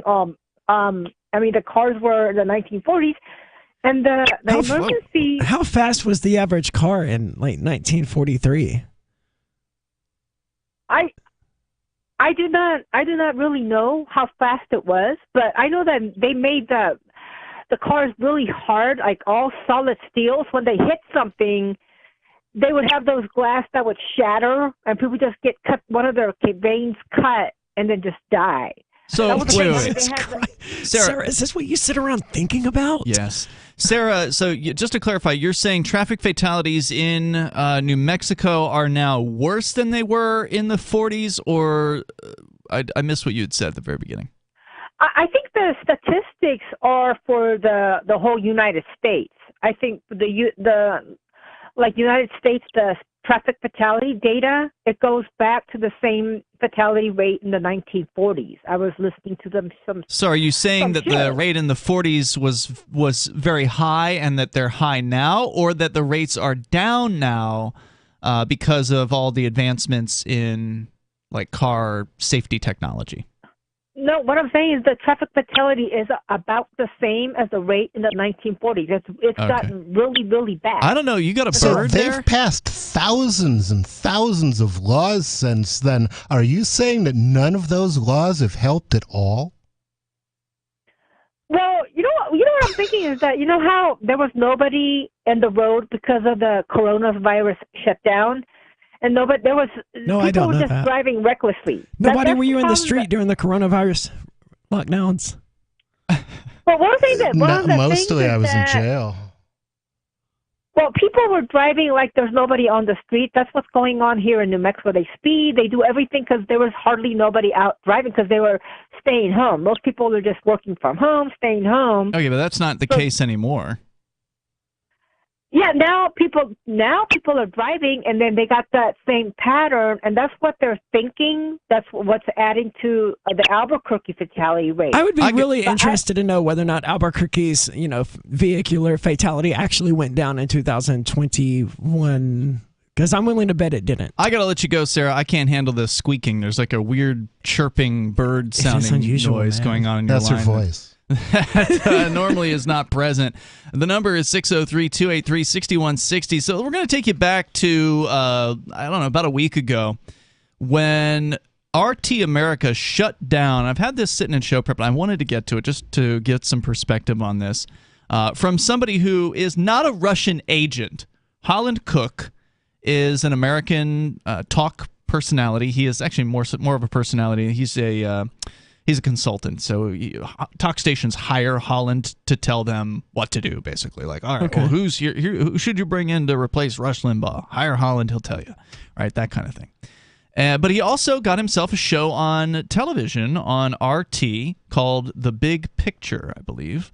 And he says, the night before, on what became my last TV show, I asked viewers, why do American corporate mainstream media seem impatient for war in Ukraine? Good question. Eager to because they make money off of war. Yes. Well, that and something had to happen to pull Biden's ratings out of the toilet. ABC, CBS, NBC, and cable news channels have been beating the drum for weeks as President Biden told us with certainty invasion was imminent, while President Putin amassed the biggest deployment since World War II. Merely tense when our trip began, the world was at war when we got home. He's talking about in the previous paragraph, which I didn't read, that he was on a honeymoon. Keep your phone on airplane mode when you're in other countries, even friendly ones. Roaming charges can be draconian. Hackers are evil artists, and that's why there's voicemail. But ever so delightfully disconnected and with robust Wi-Fi among amenities in our all-included Bahamas beach bubble, I saw friends on Facebook turning surly because I hadn't rushed back to ceremonially loudly resign from Russian government-funded RT America. Why would you? I mean, if you're able to get your message to the Russian people by being on RT... Well, you're getting the message to the American people. I mean, I don't know if Russians watch RT in a greater quantity. I would assume they do. It's an English-speaking channel. I mean, so you're talking about Russian Americans, people who are maybe from Russia but living in America? Because RT America was being produced in the United States. So there's RT, which is produced in Moscow. And then there was RT America, which was produced in Washington, D.C. And so he would go to D.C. to do his show on RT America, much like Adam Kokesh did about a decade ago. He says, when you're 71 years old and you've commuted between Rhode Island and Washington since 2017, daydreaming about retirement is a pre-existing condition. So this seemed as good a time as any. Like my big picture predecessor, Tom Hartman, who handed me the host baton on air back then, I was never once censored and never handed a script. And I think this is the most important aspect of this story that I wanted to share, because we asked Adam Kokesh the same question years ago when Kokesh was doing a show on RT. I wanted to know, were there any things that the RT management told you couldn't talk about? And he said no. He was able to have complete editorial discretion over his program. If he wanted to criticize, That's rare. yeah, if he wanted to criticize Putin, if he wanted to criticize the Russian government, he absolutely could do that. It was his show. And I just think it's interesting that 10 years later, because it was like a decade ago that Kokesh was on RT, 10 years later, somebody else working for RT, who again is actually in favor, I believe, of Ukraine. If you check out Holland Cook's Twitter account, he's got like, Ukraine colored rock that he took a picture of recently and he put on his profile. So he's here saying that he was never told what to say by RT. So why would he want to walk away from a show where he has total control over the content? Yeah, I don't want to. Yeah. 603-283-6160, but RT America is now no more. We'll tell you more on the way. It's Free Talk Live. Free Talk Live. The U.S. doesn't show up in the top 10 on any chart at all at this point as far as freedom from an economic or social standpoint. Well, I still think you're doing a great disservice to the country by continuously putting us down. Who's Good us? luck, goodbye. Okay, well, Dan, I'm just Dan doesn't want to talk about facts. What do you mean you're challenging my ideas? I've been watching Fox News all day. I know that this is correct. Canada, New Zealand, places like that, they show up more economically free. Huge militaries are not exactly known for bringing a great deal of freedom, sir. And, if you're number one in per capita population in prison, I think that's another indicator that you might be living in a police state. And if your police are murdering people every single day in numbers that can't compare to the rest of the planet, maybe you think twice about the whole freedom thing. Free Talk Live, 7 nights a week from 7 to 10 Eastern, live on the Liberty Radio Network at LRN.FM. From Feature Story News in Washington, I'm Simon Marks. A convoy of 160 cars carrying civilians from Mariupol, the Ukrainian Black Sea port besieged by the Russian military, has successfully made its way out of the city. It's the first humanitarian corridor since a ferocious Russian assault began that was not shelled by the Russians. And those who have escaped say civil order inside Mariupol is now broken down. The authorities in Warsaw say nearly 2 million Ukrainian refugees have crossed the border into Poland. FSN's Will Denzelo is on assignment on the border. There's a train behind me leaving, picking up more refugees. There have been hundreds of people based here all day. Essentially, what we're seeing here is people that have been traveling through Ukraine for several days to get here to this transit point here in Poland before going to other cities, either within Poland or perhaps even going elsewhere in Europe as well. A senior Biden administration official says there were 7 hours of intense and candid talks in Rome today between National Security Advisor Jake Sullivan and Yang Jiechi, the top Chinese foreign policy official. The US would not be drawn on reports that China offered military assistance to Russia in Ukraine. The Chinese and the Russians are denying it. At the State Department, spokesman Ned Price. We are watching very closely to the extent to which the PRC or any country in the world provides support, material, economic, financial, rhetorical, otherwise, to this war of choice that President Putin is waging against the government of Ukraine, against the state of Ukraine, against the people of Ukraine. He called Russia and China two autocracies with a desire to see a world that is less free. Ukrainian President Volodymyr Zelensky will address a joint session of the US Congress by video link on Wednesday. Negotiations between Ukrainian and Russian officials will resume tomorrow. The Ukrainians say some progress is being made. The other big story of the day, WikiLeaks founder Julian Assange has been denied permission to appeal against his extradition to the US before the UK's Supreme Court. From FSN's London bureau, Chris Jones with that story. Julian Assange had asked the Supreme Court to allow him to contest the High Court ruling in 2021, which will see him extradited to the US to face numerous charges. The Supreme Court said that his appeal had not raised an arguable point of law.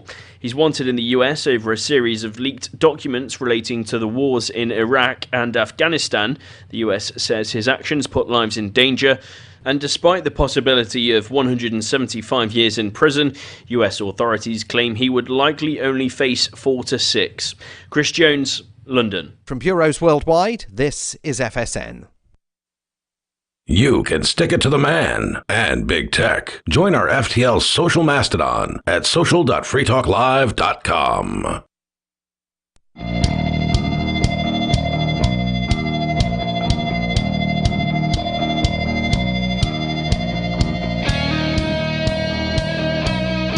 This is Free Talk Live. You can bring up anything you want here. We're talking about the demise of RT America, which is not the same thing as RT. RT America was a division of RT that was based in the United States. They had offices, according to CNN, offices in New York, Miami, Los Angeles, and Washington, D.C. And it was just over a week ago that they had an all-hands-on-deck staff meeting where they told everybody that they are being laid off and they expect it to be a permanent closure. I'm curious. I mean, did the U.S. government ever actually ask any of these companies did they ask McDonald's and Coca-Cola and Pepsi and Visa and to do PayPal all these things? to do all these things, or did these governments just go? I mean, these companies just go, "We're going to do this." I understand what YouTube is getting out of it and what Facebook is getting. The power, the rush of censoring. But what is McDonald's and Coca-Cola getting out of it? They're cutting revenue off. Yeah, I don't see what those companies are getting out of this. Pepsi said 4% of its revenue came from Russia. I believe it. I saw an article today about how it's so sad that after 30-something years, the fall of the Iron Curtain, well, now the West is throwing up a new Iron Curtain. Yeah. How do people not see that? It's not the Russians building it this time. You're building it, U.S. you corporations. lunatics.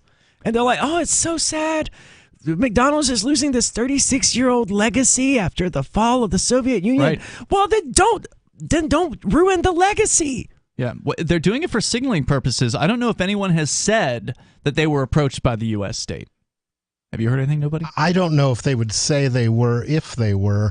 And, I think a lot of this, it's like, I know this didn't happen with Coke, but if you look at the social media censorship thing, the Congress kept calling the social media people before the Congress and saying, if you don't censor more, we're going to regulate you. And, of course, some people who actually don't approve of censorship, and there are a few of us left, called the government out on that. So maybe they're doing it more subtly. Could be. With Coke and Pepsi now. I still like how bored Jack Dorsey was during all of those hearings. Yeah, it was pretty entertaining. So a company was called TNR Productions. That was the local U.S. production company that RT, I presume, was like a subsidiary, right? TNR instead of RT. Anyway, they were the company that told staff in a memo they'll be ceasing production at all of its locations, quote, as a result of unforeseen business interruption events, unquote. And that might include the fact that DirecTV cut them off the week prior, and also Roku, which is that little box that you can hook up to TV sets and watch internet streaming. Roku also banished RT America from its platform. I don't know. I'm so disconnected from the average person. I don't understand how the average person is okay with this. To me, it just sounds like a horrible idea. Putin evil. Therefore, all Russian people must be punished. I mean, it's true Putin collectivism. isn't the one preventing information from reaching you simply because the powers that be don't want you to have it. Well, the interesting thing is, all through the Cold War, you could walk into any American library and read Pravda. And, of course, that's everybody... the Russian newspaper. Yeah, that was the propaganda organ. But you couldn't go into Russia to read an American Soviet paper. Union, Ronald Reagan's evil empire. And the thing is, that was one of the ways we knew that we were on the right side, because we could read their media freely, and they couldn't read ours. Now it's the other way around. That's really interesting. Great point. If you want to weigh in here, you can. Let's go to Mehdi. He's in Canada. You're on Free Talk Live. Mehdi. Hi, Ian. Hi, Nobody and Aria. Nobody, I'm glad you're out. Hey. Aria, I'm glad you're recovering well. Thank you. Surgery. I wanted to talk about this YouTube policy, the denying or trivializing Russia's Ukraine invasion. So let's say then, if I was to make a video comparing, or not even comparing, but saying, hey, what about Yemen? There's like a genocide going on in there. Yeah. Would that, then I'd be banned for that? Like I can't mention other atrocities while this is going on? Like, remember, I don't know if you guys would remember the Iraqi girl that said the Iraqi soldiers were taking babies out of ventilators and stuff, Mm-hmm. and that ended up And being she was BS. the daughter of a U.S. ambassador who wasn't even in Kuwait during that time. Yeah, I remember that. Yeah. And now stories then like that, if someone disputed that would be banned on YouTube because they're going to say, oh, you're trivializing. I mean, now it's Russia's invasion, and Russia's a third party. Imagine with the U.S. invading something. For sure they're going to ban that then, anyone saying something against that. And so that story, if someone had, said, hey, this is an ambassador's daughter or whatever saying this is garbage, that's going to be banned on YouTube. And like you said, it's honestly like 1984. Like, it's that scary. And the worst part, I think, about this, the absolute worst part, is this is going to now give, if this goes through and it's, accepted in all the other social media, like, fine, that's good, and then they're going to start doing it, this is basically a green light for false flags by the U.S. military. Like, how would evidence of false flags be shared then? Like, if we had evidence that, no, that's a false flag, like this girl's thing.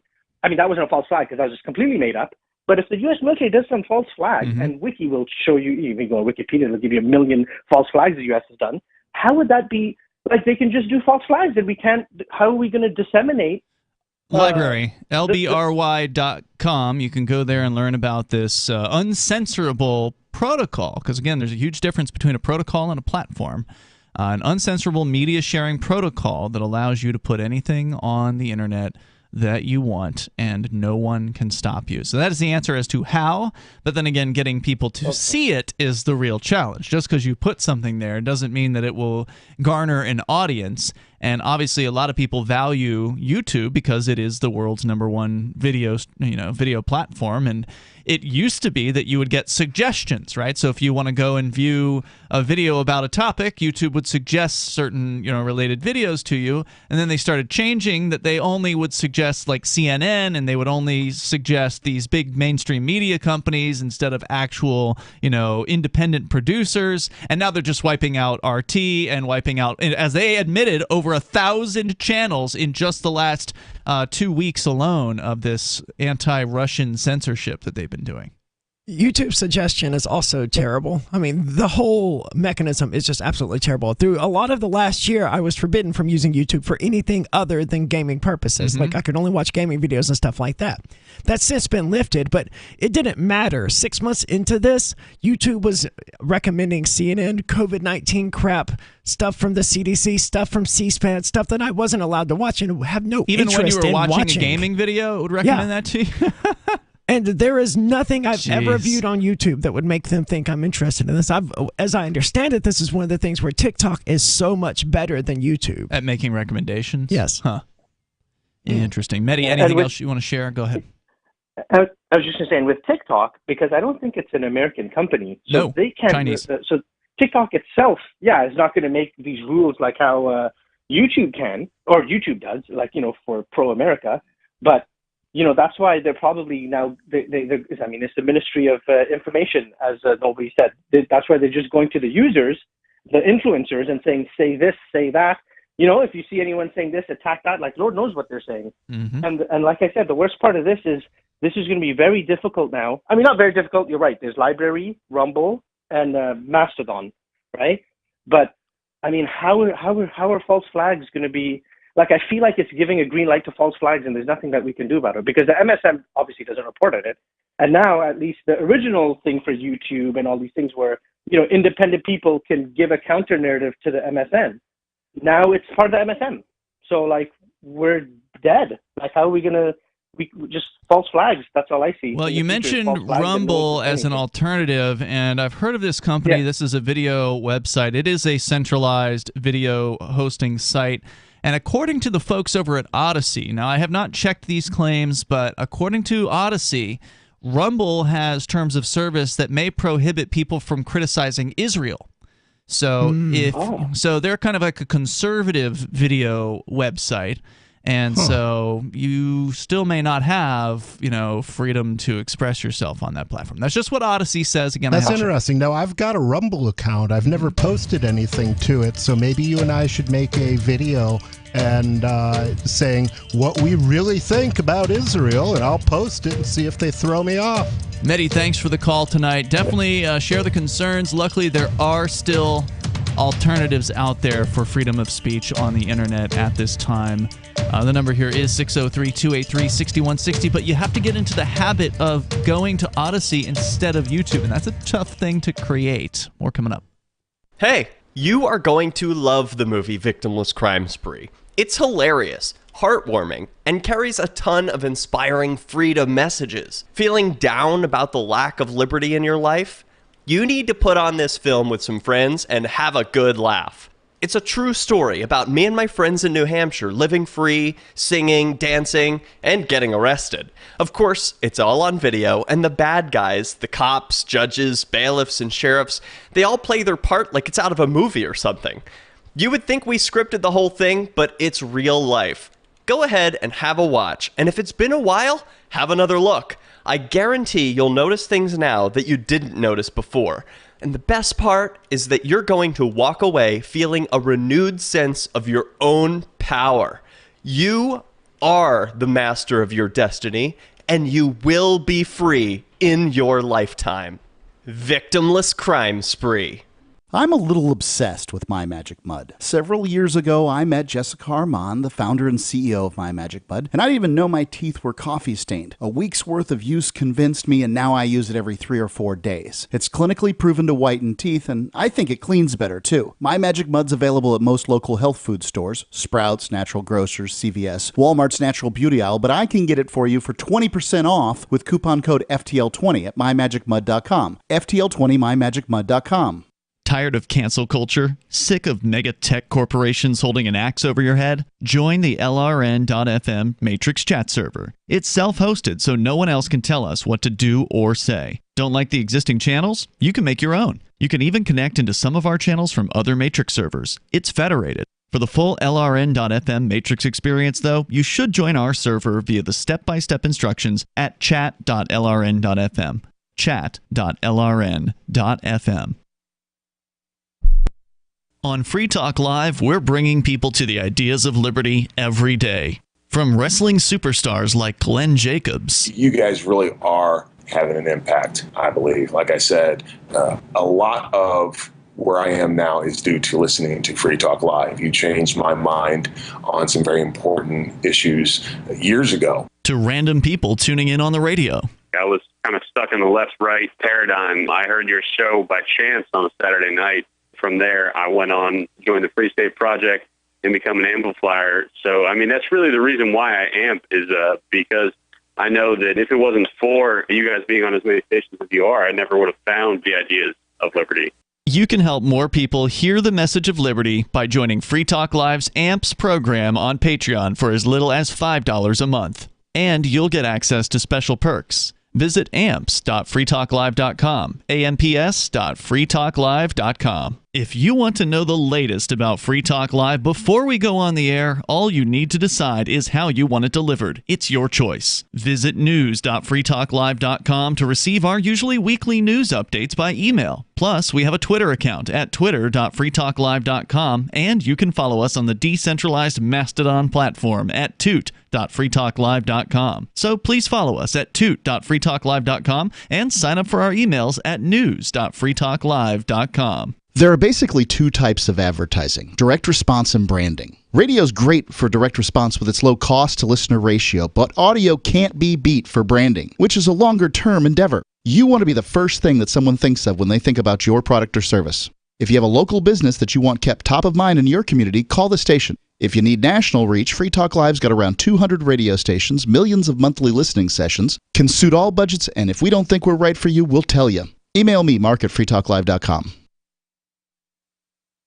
Don't miss a moment of Free Talk Live. Get our archives daily via our podcast at feeds.freetalklive.com.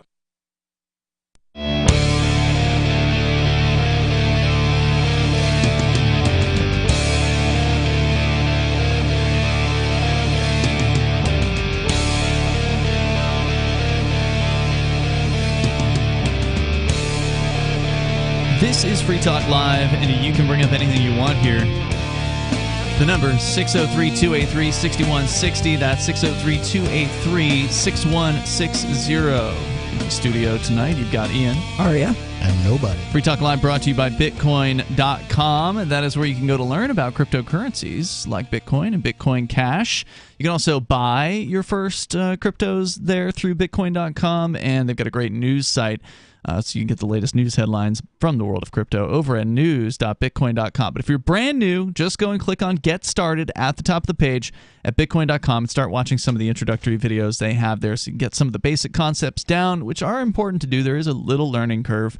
These are kind of new ideas like decentralization, blockchain technology. Head over to bitcoin.com, click Get Started at the top of the page. I just pulled up the rumble.com terms of service here, and while there's nothing specifically about Israel in here, it does say that content or material that promotes or supports entities and or persons designated by either the Canadian or United States government as terrorists or terrorist organizations. And don't they generally consider the people who are freedom fighters in Palestine as terrorists?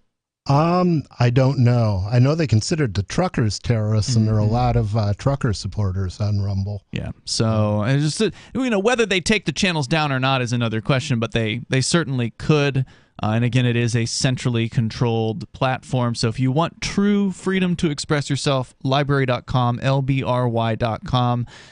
Isn't it interesting how libertarians like a decade ago looked around the world, was like, oh yeah, these things are going to be a problem within the next decade, and so they started building things like Bitcoin and library, right on time too, and matrix servers, and all of these other amazing things that are now Cell 411, that exist and solve the problems that 10 years ago you had to be thinking really far ahead in order to see coming. Indeed. I've often compared being a libertarian to being Cassandra from Greek mythology, and Cassandra was a character. She had sex with Zeus, and Hera got upset with her and gave her the worst curse she could think of, which was to always know the future and never be believed. Yeah, sounds like Ron Paul. Yeah. Just sounds like libertarians. Sounds like libertarians in general. We go to your calls and thoughts here. Let's talk to Olivia in Arizona. You're on Free Talk Live. Olivia. Hey, I have a question that I really want to hear each of your answers to, but real quick, I wanted to ask Nobody when he's going to do another Nobody Tells the Truth. Oh, well, we've got a viewer request. We've got to do something about that. I don't know. There's been talk about doing it a few times, and it hasn't happened yet. I need to find a second person to do it with, and the time to do it. But I will get on doing that soon. What was your question, Olivia? Besides that, so with people dying every day, and maybe a war with more people dying, and I was really wondering, what do you think happens to us after we die? Aria, do you want to start? I'll go last. Okay. I don't really know. I do like the sort of New Age interpretation that your soul somehow continues on, or whether that be a Hindu interpretation or however you want to look at it. And Hindus, I think a lot of them believe in reincarnation.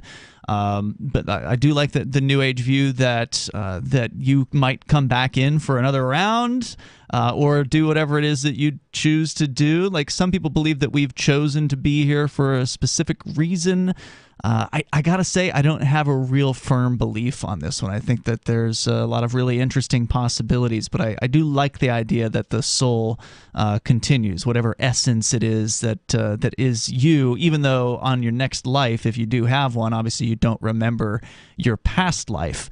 And I guess potential reason for that would be that you don't then carry all the baggage over from the past life, and you get a fresh crack at it, so to speak. Nobody? Well, I kind of look at it in a similar way. The official line of the Church of the Invisible Hand is that life is a video game, and although if you're playing Duke Nukem, the Duke Nukem character only knows about this particular run through the game, you remember every time you've played it. So I think there's kind of a you might call it a platonic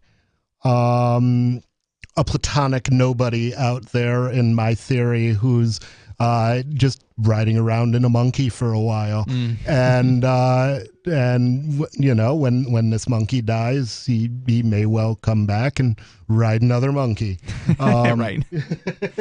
Yeah, some could look at that platonic nobody as being, you know, all that is, or the universe, right? And that we are just the universe experiencing itself in that way. That it's taking lessons from us. I personally believe that there's an individual identity that continues. And partially I believe that just because I have no evidence one way or the other, and it's kind of comforting. Yeah.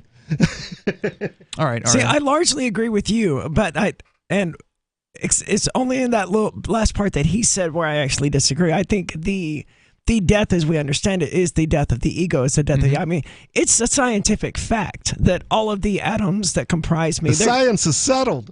Well, no, it's just a scientific fact, right? I mean, that doesn't mean the science is true, but as far as science is aware, this is as close to a fact as we can get, which is that the energy that comprises my body is going to continue to exist. In some form. It's just going to change forms. Like it will rot, and parts of me will be absorbed into trees, into eaten by worms, which get eaten by birds, and I'll just get scattered to the oblivion, right? But the mythical I, the ego that is created by this unique combination of atoms and electromagnetic reactions is going to cease to exist. And I'm okay with that because new ones will result in the future, as far as I can tell. And at any event, I mean, I will be dead, so I won't be there to experience my non-existence. Right, and that's where a lot of people get hung up. They're like, what do you mean? There's just going to be nothing? Well, yeah, but you don't experience that part because you're dead. There's nothing. You don't experience that. And that's, a lot of people struggle to wrap their, like my sister, she's scared to death of mortality. She wants to believe in the afterlife. She admits that this is the whole reason that she believes in God is because she's scared of, ceasing to exist. I'm like, but you won't experience that. It sounds terrifying to feel like you're ceasing to exist, but you won't feel like that. You will just exist, and then suddenly you won't. But we don't know what might lie beyond, right? I mean, that falls into the category of things that are fun thought exercises, but useless to me in any useful sense. Right? I don't know, and there's only one way to find out: is to go through that process. I'm not going to rush it. Right? And that's one of the interesting things. You're not rushing. When they look, I'm not. When they look at people who are near death and the pineal gland flushing the body with DMT, which is a very interesting experience. So for anyone who has done DMT, you may actually have had a glimpse at what it might feel like to die. Maybe. True. So there's some really interesting studies about that, looking at what people have experienced on DMT and how it's in a lot of ways very similar. Well, we know when you give people psychedelics as they're dying, they come to terms with their deaths. Yeah. Well, maybe not easily. as they're dying, but while they're in hospice or something like that, or they're near the end of their life, or they've come down with something terminal. And yeah, there's something that a lot of them take away from that experience, for sure. I tend to think that's what death is. It's just one final death of the ego. Or a really awesome trip into the void, whatever that. And then you're dead, so you don't experience anything. In my opinion, you're dead, so you don't experience anything after that. So there may be some new amalgam of you that rises in the future. I mean, if the universe is infinite, we don't know whether or not it is infinite. There's infinite versions of you out there. Maybe you'll pop into one of those. Who knows, right?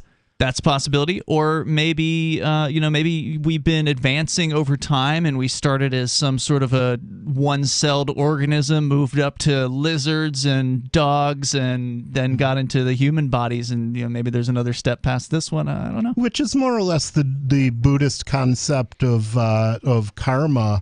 And also, it fits pretty well into my concept of riding the monkey, as you may well start out. Maybe it isn't a monkey at first. Maybe first you ride a bacteria, and once you get good enough at that, you level up. Right. The video game thing, it is probably the most, I don't want to say the most likely, but the one I'm most inclined to believe. Olivia, hopefully that answered your question. Thanks for the call tonight. Appreciate it. The number here, if you want to join the show, 603-283-6160. That's 603-283-6160. Hour number 3 is coming up, and you can join us here on the radio on Free Talk Live. 603-283-6160. There are lots of ways to listen to Free Talk Live. Our podcast has been around since podcasts began, and now the FTL feed is loaded with content besides our full show archives. Did you know that we make it easy for you to customize your podcast subscriptions? We have different feeds, one that includes only our full shows, one with just the Daily Digest, and our main feed that includes everything. You decide what you listen to. It's quick and easy to customize your feeds at feeds.freetalklive.com. That's feeds.freetalklive.com. Do you feel like your nation, state, or community no longer holds your values? Have you dreamt of a place where people agree that liberty is important and are free to pursue their projects so long as they respect the property of others? There are many people just like you that are discovering freeprivatecities.com. Their social media links are at the upper right of the page at freeprivatecities.com. All skill levels will be needed when the first of the Free Private Cities opens. It's sooner than you think. Stop arguing and build. freeprivatecities.com. Looking for a great real estate investment? Consider New Hampshire, which is ground zero for the Liberty Movement. Your first call should be to Mark Worden from Porcupine Real Estate. He's more than just a real estate agent. He's your New Hampshire concierge. Where are the best places to live? Do you want farm, city, the burbs, or forest? Do you want a duplex or multifamily building so that renters pay your mortgage? There are homes in all price ranges in New Hampshire, and Mark can help with financing too. Invest in liberty and property. Mark Worden can help. PorcupineRealEstate.com. What if you want to hear the latest episode of Free Talk Live, but all you have is your phone, you forgot to download our archive, and you have no data connection? You can call our Listen line at 641-793-0191. That's a long-distance number, so you may incur charges. If not, listen as long as you want. 641-793-0191. The Free Talk Live Listen line, 641-793-0191. You're listening to the live edition of Free Talk Live. Hour number 3 is next after the news here on the Liberty Radio Network at LRN.FM. From Feature Story News in San Francisco, I'm Ira Spitzer. The Organization for Security and Cooperation in Europe has told the United Nations Security Council that Russia is carrying out state terrorism in Ukraine. The UN Secretary General has also warned that the conflict is damaging the global economy. FSN's Sarah Walton reports. The head of the Organisation for Security and Cooperation in Europe, Zbigniew Rau, is also the Polish Minister for Foreign Affairs. He told the Security Council that Moscow was targeting civilians to try to break the spirit of the Ukrainian people, amounting to state terrorism. Russia's representative to the UN accused the organisation of ignoring their duty of impartiality and said that mediation would not be possible when they'd already picked a side. He also claimed an American journalist shot dead in Irpin was killed by Ukrainian forces, not Russian. Ukraine's ambassador denied that claim and said Russia was intensifying a disinformation campaign. Ukraine's President Volodymyr Zelensky will address U.S. lawmakers on Wednesday. Democratic leaders announced the news of his virtual speech as Congress looks for more ways to help Ukraine. FSN's Nick Harper reports from Washington. Zelensky's speech is likely to be a rallying call, asking American lawmakers for more assistance. The virtual address is scheduled to take place at 9 a.m. on Wednesday morning, according to the House Speaker Nancy Pelosi and Senate Majority Leader Chuck Schumer. It comes just days after Congress approved an almost $14 billion aid package for Ukraine to help with humanitarian and military assistance. But the US has stopped short of agreeing a no-fly zone, something the Ukrainian leader has been pressing for. In a statement, Pelosi and Schumer said Congress remains unwavering in its commitment to help Ukraine and pass further legislation to cripple and isolate the Russian economy. I'm Nick Harper in Washington. WikiLeaks founder Julian Assange has been denied permission to appeal against his extradition to the U.S. by the UK's Supreme Court. In December last year, the High Court made the decision to grant his extradition to the U.S., where he could face up to 175 years in prison if found guilty. FSN's Chris Jones has the latest from London. Julian Assange had asked the Supreme Court to allow him to contest the High Court ruling in 2021, which will see him extradited to the US to face numerous charges. But on Monday, his request was denied. The Supreme Court said that his appeal had not raised an arguable point of law. He's wanted in the US over a series of leaked documents relating to the wars in Iraq and Afghanistan. The US says his actions put lives in danger. And despite the possibility of 175 years in prison, US authorities claim he would likely only face 4 to 6. Chris Jones, London. The S&P and Nasdaq closed lower Monday as investors continue to watch the fallout from the conflict in Ukraine. From Bureaus Worldwide, this is FSN. With FSN Spotlight, I'm Simon Marks. Today we check in once again with Matt Fry, presenter and chief Europe correspondent for Britain's Channel 4 News. He's now in Poland after spending the last month covering events in Ukraine, a month during which, as he explains, the world changed. This war isn't going anywhere anytime soon. So, either it expands to NATO, in which case it doesn't really matter where you are, it's coming to a theatre somewhere near you, or it stays in Ukraine, in which case it'll probably go on for a long time, even if there's a partition of Ukraine and the Russians prevail, which I think they ultimately probably will on the battlefield. The question then, as we posed before, is what do you do with an occupied country that doesn't want you there? I mean, that was the experience of Afghanistan. It didn't work out so well for the Soviet Union. That will be the experience of Ukraine, perhaps even more serious for Moscow. So there are no good options here, frankly, for anyone. They just aren't. The world as it existed 2 weeks ago does not exist anymore, and we better get used to it sometime soon. There were some who were offering rosier predictions over the weekend, insisting the Russians are on track for military defeat that will lead to the ouster of President Vladimir Putin in the Kremlin and the triumph of the Western alliance. But those observers have not watched the Russian onslaught in Ukraine at first hand. With FSN Spotlight, I'm Simon Marks. The main news again. The Organization for Security and Cooperation in Europe tells the UN Security Council that Russia is carrying out state terrorism in Ukraine. Democratic leaders in the U.S. Congress announced that Ukrainian President Volodymyr Zelensky will address U.S. lawmakers on Wednesday. And the UK's Supreme Court denies WikiLeaks founder Julian Assange permission to appeal against his extradition to the U.S. That is the latest feature story news. Ira Spitzer. In a deal policymakers have hailed as a decisive step towards combating the rapidly escalating national debt, the United States settled 0.12% of its debt to China this week with a single autographed photograph of John Hamm. The sale of the glossy signed headshot of the acclaimed actor, which China reportedly accepted for a financial easement of approximately $150 out of America's estimated $1.3 trillion in obligations, concludes a 6-month negotiation between the two parties. The decision was obviously not an easy one, but without question, this was the right choice for our nation's future. And in this week's science news, a distant planet is terrified that it might be able to someday support human life. In other news, a live cow is lowered onto the floor of the U.S. House of Representatives. The majority of an office's supplies are used to apply for different jobs, and a lapsed cult member only attends sanctum on major bloodletting holidays. This is the Onion News Network.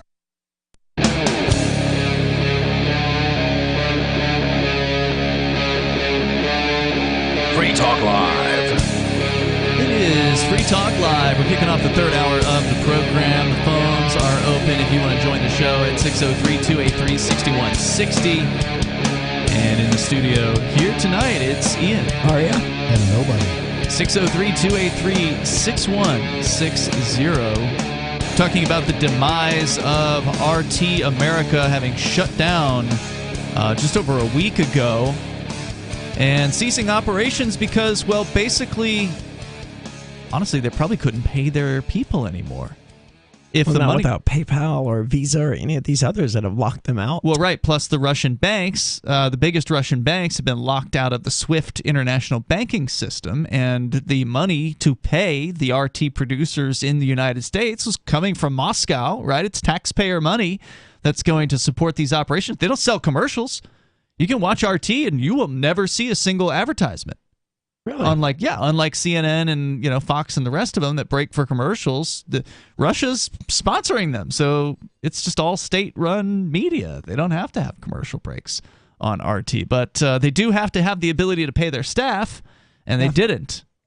So that's over with. And I remind everyone that the United States is not at war with Russia. Correct. No matter how much it may appear, there is no war between Russia and the United States. They're working on creating one, but they haven't yet. Yep. Biden claims we're at war with Eurasia. We have always been at war with Eurasia. Biden claims that he wants to keep the United States out of war, but what he wants... They're doing everything possible to send the United States into war with Russia. Yeah, well, what he says 1 minute may not be what he says the next minute or a There's week no later. malarkey with Biden, though. He promised. Senility means never having to say you're sorry.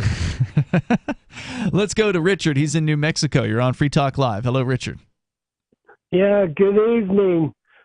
Lately on several news programs, they've talked about shrink size, what they call shrink sizing from fast food companies.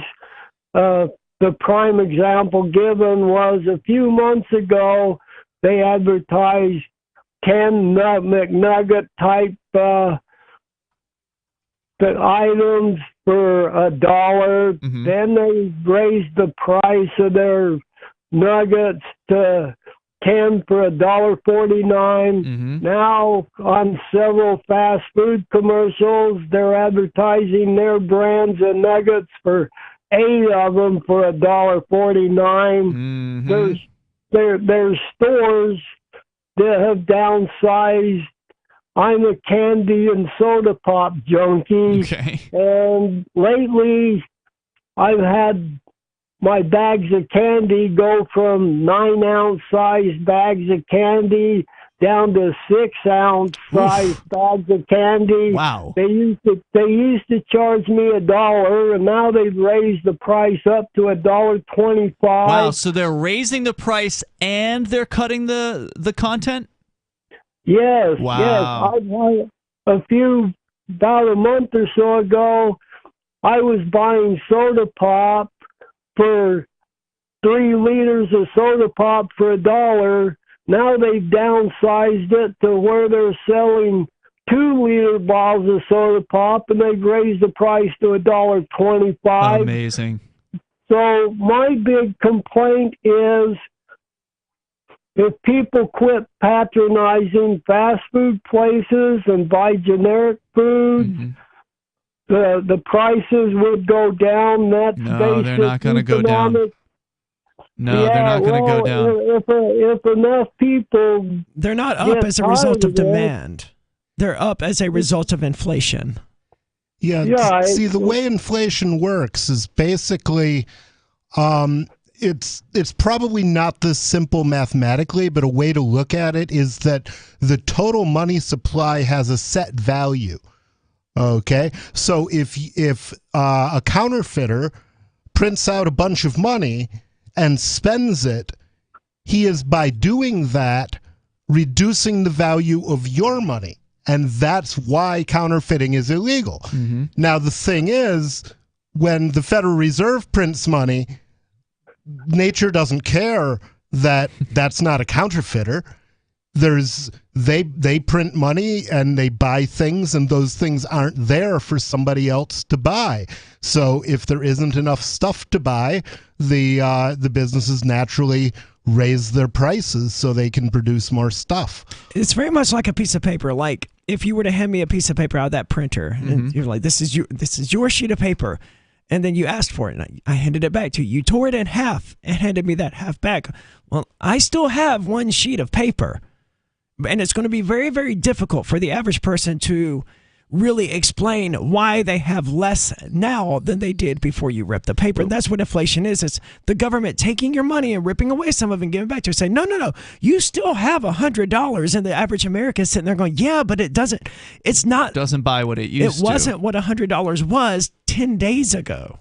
Yeah, Richard, your advice is good. Buying generic products rather than name brand products is a way to get costs down. That's always going to be true because the name brand products spend a lot of money on advertising, and that money's got to get paid for somehow, so they have to have higher prices generally. A lot of times the generic brand products are actually made by the name brand manufacturers. Yeah, usually owned by them, as I understand in it. the very same manufacturing facilities. It's just that they're doing a production run for Walmart, or they're doing a production run for, whatever local grocery store, and so they don't put the name brand on the product. They put great value or whatever, the grocer brand is. So it's a good way to save a few bucks at the grocery store. And generally, grocery brand products are, in many cases, because they're made by the same manufacturers, not always, but in some cases, of the exact same quality or very close to the same quality for a lower price. And the generic products do tend to hold out longer when it comes to doing this, what they call shrinkflation, where they are shrinking the size and the quantities of the products that are sold. If you watch store shelves, you'll see generally that the store brands are the ones that cut last. It's the name brands that cut first, and then eventually the store brands, they tend to catch up. Or if they can stay at their old size, then they will, but they're dealing with insane levels of inflation. As you pointed out, a candy bag that you purchased, Richard, went from 9 ounces to 6 ounces. That is a 33% slashing of the product, and That's they increased the extreme. price. And they increased the price. And by the way, and thanks, Richard, for the call tonight.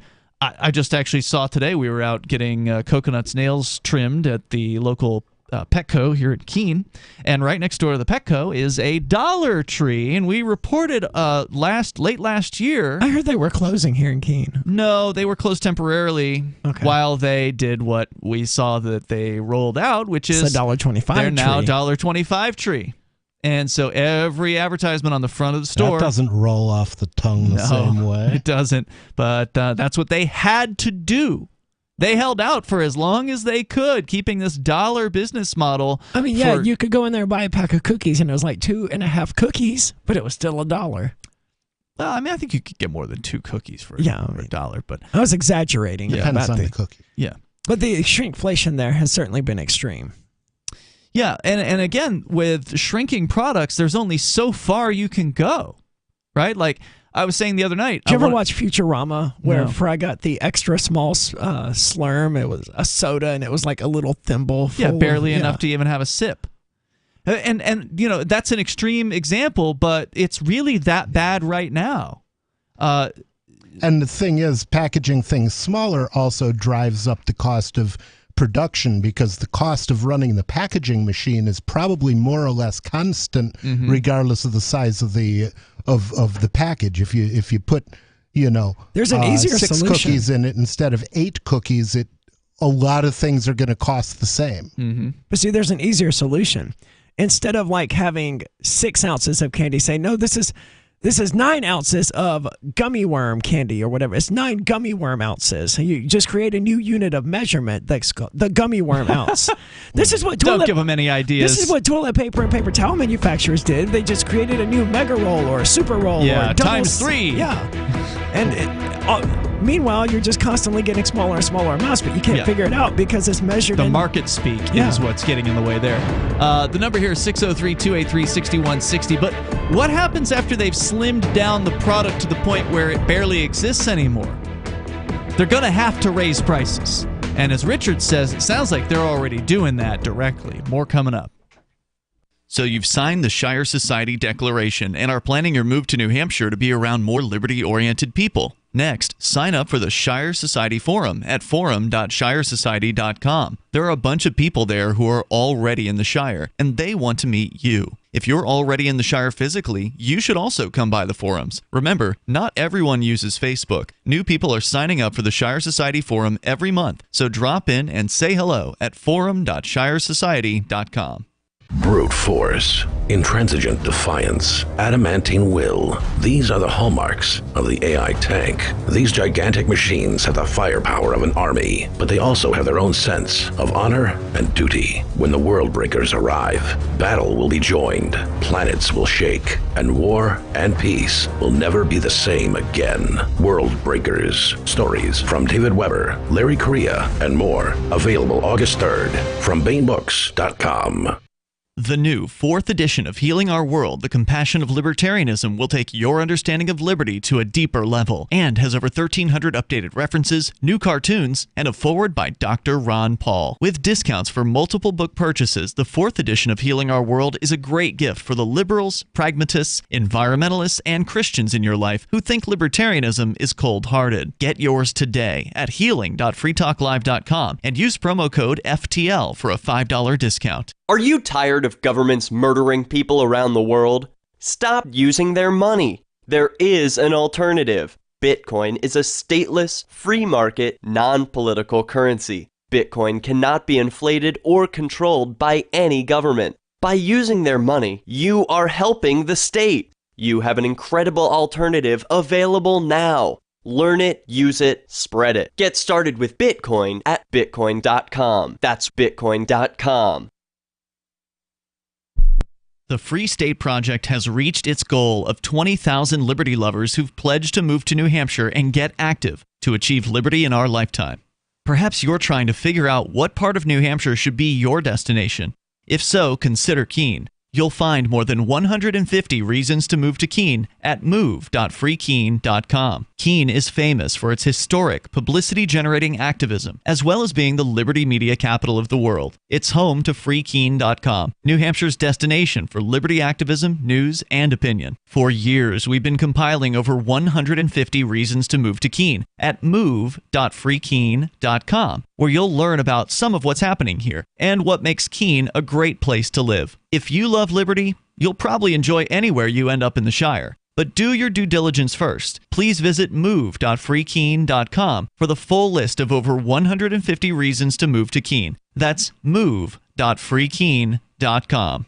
Tired of cancel culture? Sick of mega tech corporations holding an axe over your head? Join the LRN.FM Matrix chat server. It's self-hosted, so no one else can tell us what to do or say. Don't like the existing channels? You can make your own. You can even connect into some of our channels from other Matrix servers. It's federated. For the full LRN.FM Matrix experience, though, you should join our server via the step-by-step instructions at chat.lrn.fm. chat.lrn.fm. My name is Jacob Hornberger. I'm president of the Future of Freedom Foundation, which Congressman Ron Paul awarded for having an outstanding freedom website. Write us at fff@fff.org, and we'll send you a free 3-month subscription to our monthly journal of libertarian essays and our booklet, Economic Liberty in the Constitution, which George Mason University economics professor Walter Williams praised in a recent column. That's fff@fff.org. We're still not sure why you'd want to watch, but our video feed is streaming nightly for free at cam.freetalklive.com.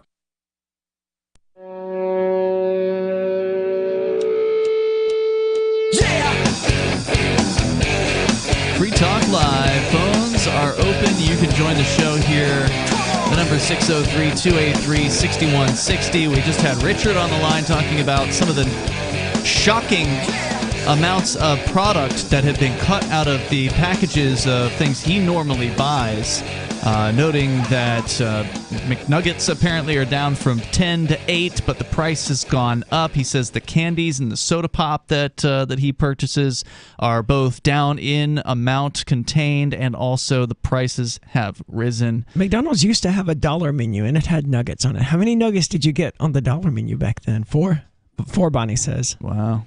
I bet you that doesn't they don't exist. even have the dollar menu anymore. Yeah, and they got rid of that before 2020, right? Like that was a few years ago. Burger King carried on with the value menu, but I think they got rid of even that. Yeah. Yeah. Burger King, you can get 8 nuggets for $1.50, I think. Still? Now. Yeah. Wow. So the number here is 603-283-6160. The added cost there is your self-respect. Not to be fair, if I was going to eat fast food, Burger King would be the one that I would eat. Because they actually flame broil theirs and they don't fry it like McDonald's does. Yeah, I like Burger King a lot better than McDonald's. Let's go to your calls and thoughts. We got David in Michigan. David, your thoughts. Go ahead. Hey, thanks for taking my call, Yes. crew. Well, I guess what I want to say first off is you can't shrink a gallon of gasoline.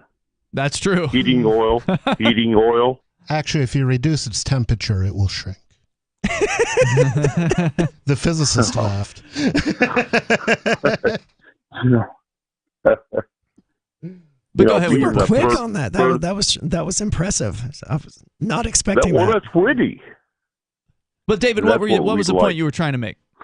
I guess what I'm trying to say is that even though if you shrink a 2-liter bottle down into a 1-liter bottle size, plastic is petroleum. Yep. We can't live without it.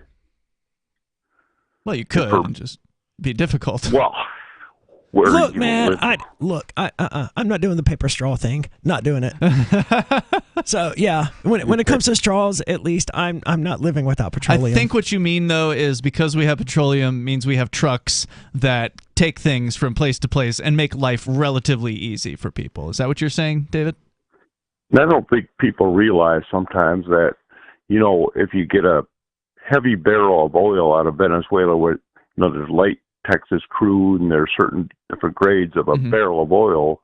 Well, the heavy stuff, only about 50% is actually refined down to gasoline or diesel fuel, but the rest of it goes in everything from your basic jug of gasoline to the plastic 2-liter bottle that you're drinking your fresh water out of. That's right. So I think the point you're trying to make here is that the price of oil goes up, the price of plastic goes up, the price of a lot of things go up, right? Is there that much plastic in a 2-liter though that it would really? I mean, what is the price cost? The whole thing's made out of plastic. I don't know. I know, but what's the price cost on that versus the $1.25? Really? I'm shocked it's that high. The container is light. The container is light. However, the amount of energy it takes to break it down and to mold it into that classic plastic bottle, whether it's Mountain Dew or water, excessive costs involved in it. It's like glass. Well, it's sand. So what does it take to make glass? Heat. Where does that come from? Coal, oil, and other natural resources, not solar, wind, and sunshine. I don't think. The prices of everything's going to go up. As the price of gas goes up, so does everything else, because everything is on a truck at some point. I paid $5 per gallon of heating oil today. I'm feeling it spiritually at this point. David, anything else you want to share tonight? And this isn't even a result of a shortage or anything like that. No? This is just panicking. In a way, but here's what I want to add, Ian. Thank you very much for your great show, and thanks for taking my call. Thanks, David. I appreciate hearing from you, and thanks for the thoughts here tonight. The number is 603-283-6160. Of course, as increased costs are factored into production of various different things, then the prices of those things have to go up. And then, of course, you're shipping the things to the manufacturer, so you're paying increased fees there because the trucks have to pay more for the gas. And then, then you got to ship the finished product to the stores, and so you're paying more.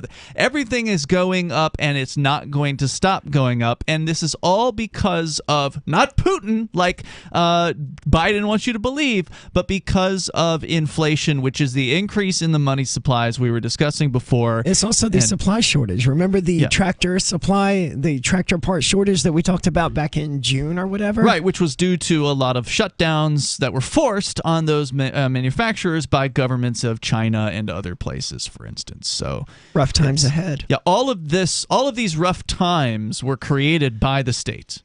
Every single one of them was created by the state. Because had it been... And not by Russia invading Ukraine, by the United States government interfering with the economic processes that we need in order to, prosper. Somebody, I don't know who it was, posted a chart online today of the gas price, the average gas price in the United States over the time frame of, the last few years.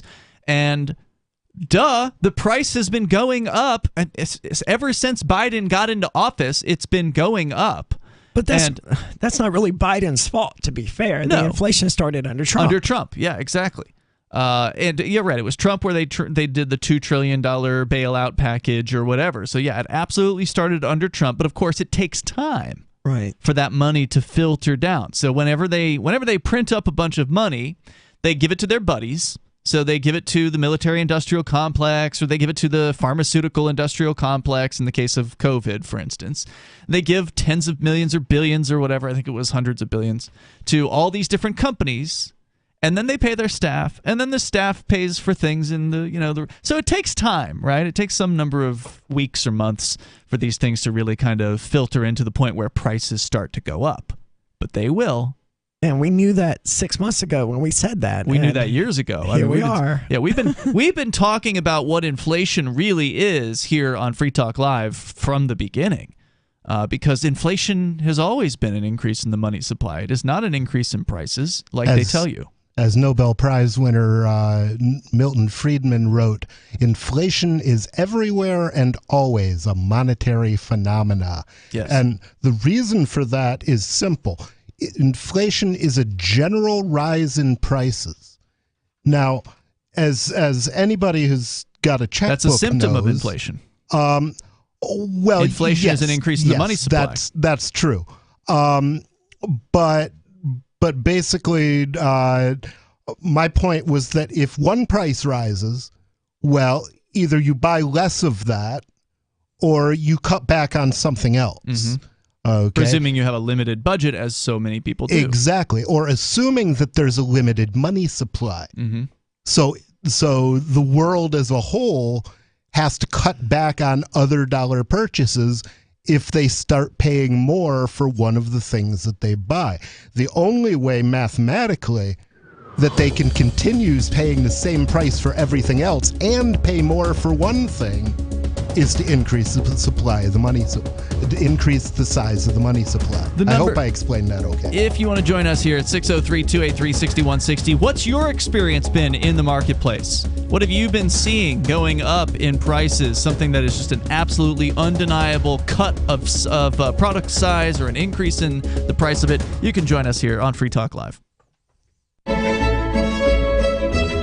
Carl Watner, longtime proponent of a voluntary society, died last December. You may have seen his articles published on his website, voluntarist.com, in his newsletter, The Voluntarist, the Mises Institute, or elsewhere over the last 40 years. His newest book, I Must Speak Out, Volume 2, The Best of the Voluntarist, is now available via Liberty Under Attack Publications. This 430-page second volume spans the years of 2000 through 2020 and includes articles by Carl Watner, Hans Hermann Hoppe, Karl Hess, Benjamin Tucker, George H. Smith, Lysander Spooner, Pete Eyre, Joyce Brand, and many others. I Must Speak Out is for the newly initiated, the veteran voluntarist, or anywhere in between. Buy the book now at libertyunderattack.com/voluntarist. For more great content on building a voluntary society and for Carl's extensive archives, check out voluntarist.com.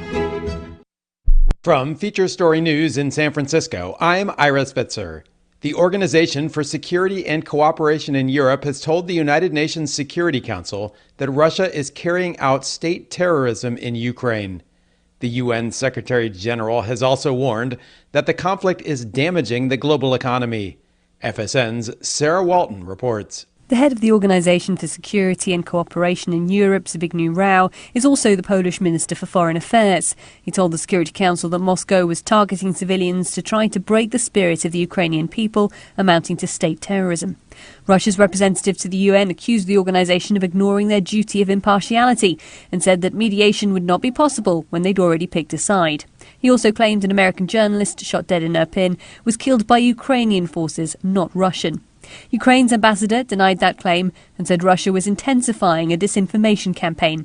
Ukraine's President Volodymyr Zelensky will address U.S. lawmakers on Wednesday. Democratic leaders announced the news of his virtual speech as Congress looks for more ways to help Ukraine. FSN's Nick Harper reports from Washington. Zelensky's speech is likely to be a rallying call, asking American lawmakers for more assistance. The virtual address is scheduled to take place at 9 a.m. on Wednesday morning, according to the House Speaker Nancy Pelosi and Senate Majority Leader Chuck Schumer. It comes just days after Congress approved an almost $14 billion aid package for Ukraine to help with humanitarian and military assistance. But the US has stopped short of agreeing a no-fly zone, something the Ukrainian leader has been pressing for. In a statement, Pelosi and Schumer said Congress remains unwavering in its commitment to help Ukraine and pass further legislation to cripple and isolate the Russian economy. I'm Nick Harper in Washington. WikiLeaks founder Julian Assange has been denied permission to appeal against his extradition to the U.S. by the UK's Supreme Court. In December last year, the High Court made the decision to grant his extradition to the U.S., where he could face up to 175 years in prison if found guilty. FSN's Chris Jones has the latest from London. Julian Assange had asked the Supreme Court to allow him to contest the High Court ruling in 2021, which will see him extradited to the US to face numerous charges. But on Monday, his request was denied. The Supreme Court said that his appeal had not raised an arguable point of law. He's wanted in the US over a series of leaked documents relating to the wars in Iraq and Afghanistan. The US says his actions put lives in danger. And despite the possibility of 175 years in prison, US authorities claim he would likely only face 4 to 6. Chris Jones, London. The S&P and Nasdaq closed lower Monday as investors continue to watch the fallout from the conflict in Ukraine. From Bureaus Worldwide, this You can help spread the ideas of liberty with our Patreon for just $5 per month at amps.freetalklive.com.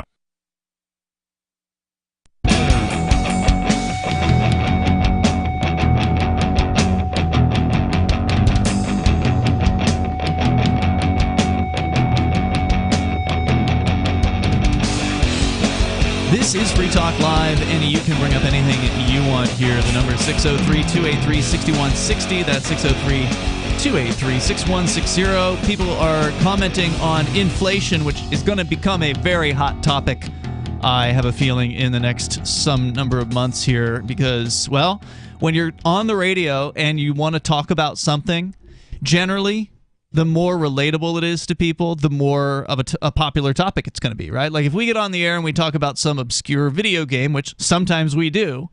They're not usually obscure video games. But only so many people can really relate to a conversation like that. First, you have to be interested in video games. Yeah. Secondly, you have to be interested in that category of video games. And thirdly, preferably, you probably should be interested in that game specifically.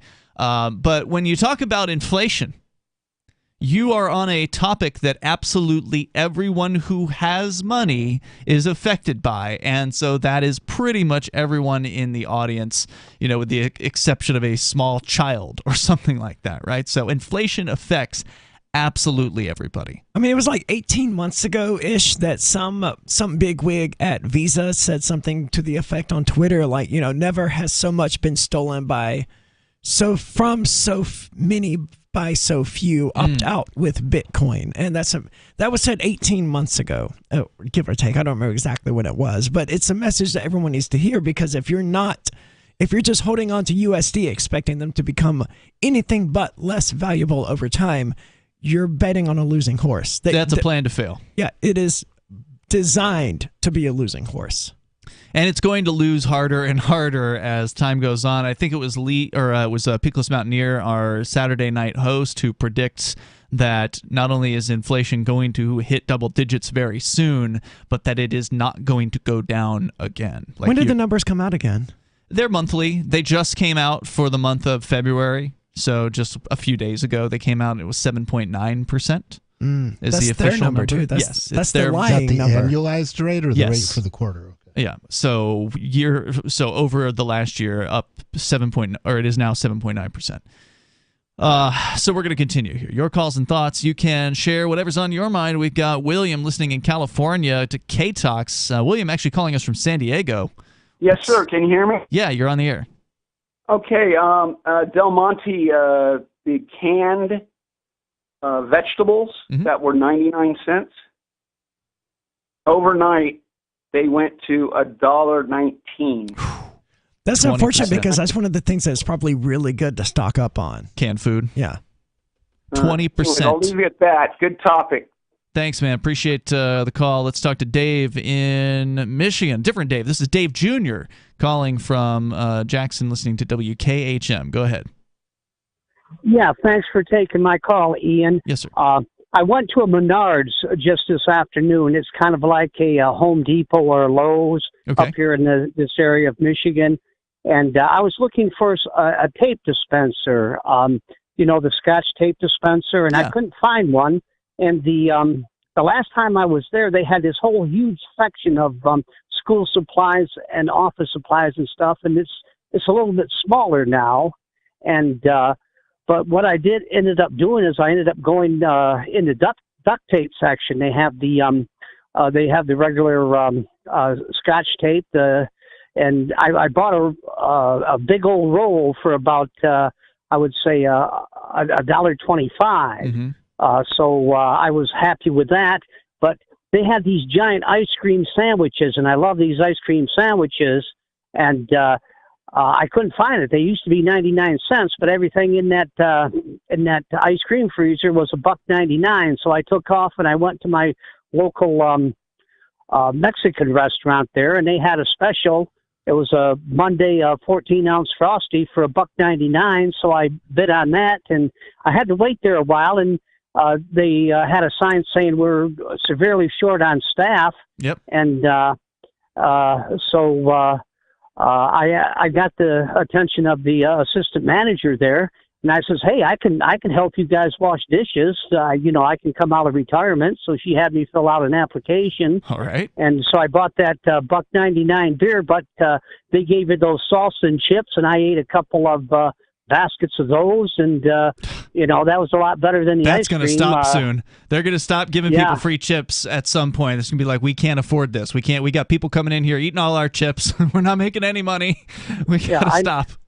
Yeah. Now, I have one more question before I go there. You had a caller who was really popular. He was a truck driver. His name was Jerome, and he loved that Joe Biden. I don't know if Jerome was a truck driver. I don't remember what Jerome. I don't know if we ever even learned what Jerome does. I don't recall. I don't recall. He's a caller on the weekends, and he's sort of off and on. He'll be off for a few weekends, and then he'll call out of the blue. So, yeah, Jerome's still because I heard him on the Paul Feinbaum show. I heard him on Hannity. Wow. He gets around, and I just thought he was a truck driver, and he was a big Biden fan. And if Jerome, you're listening right now, how do you like Biden now? I wish he was listening. And Dave, thanks for the call tonight. I think he only listens to us on the weekends when we're on in his market in Charleston, South Carolina at that time. But thank you for the call tonight. Appreciate it. Glad to hear that you're willing to get out there and come out of retirement, as you said. I think you're going to see a lot of that happening. It's a very similar story, and the help wanted signs, they are not going away. Yep. There are more now than there were 6 months ago. Wow. And I don't understand it. There's another little pizza place here in Keene, locally owned, one of the ones that takes cryptocurrency.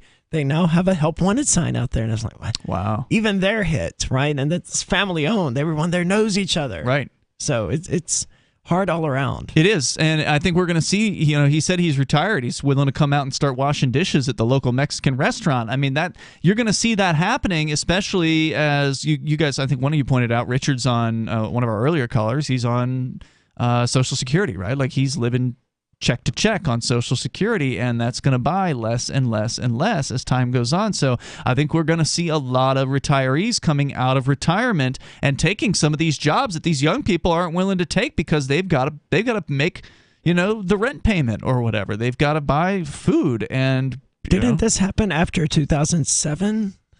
Where retirees came out and started working again? I don't know. It's a good question. I seem to recall suddenly there were a lot of, older people working at, Wendy's and Walmart and stuff like that.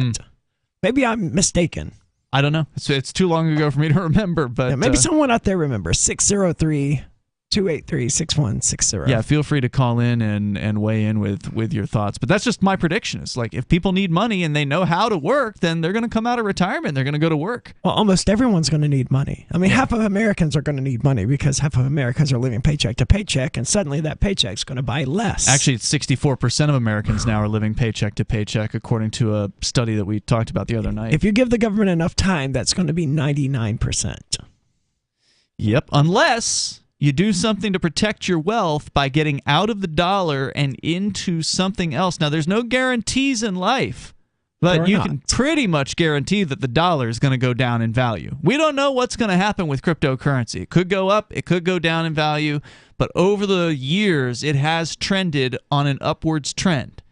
Gold and silver, again, could go down, but over time, they've held their value against inflation very, very well. Now, in the last decade, gold has paled in comparison to, say, Bitcoin, for instance, as far as it being able to go up over time.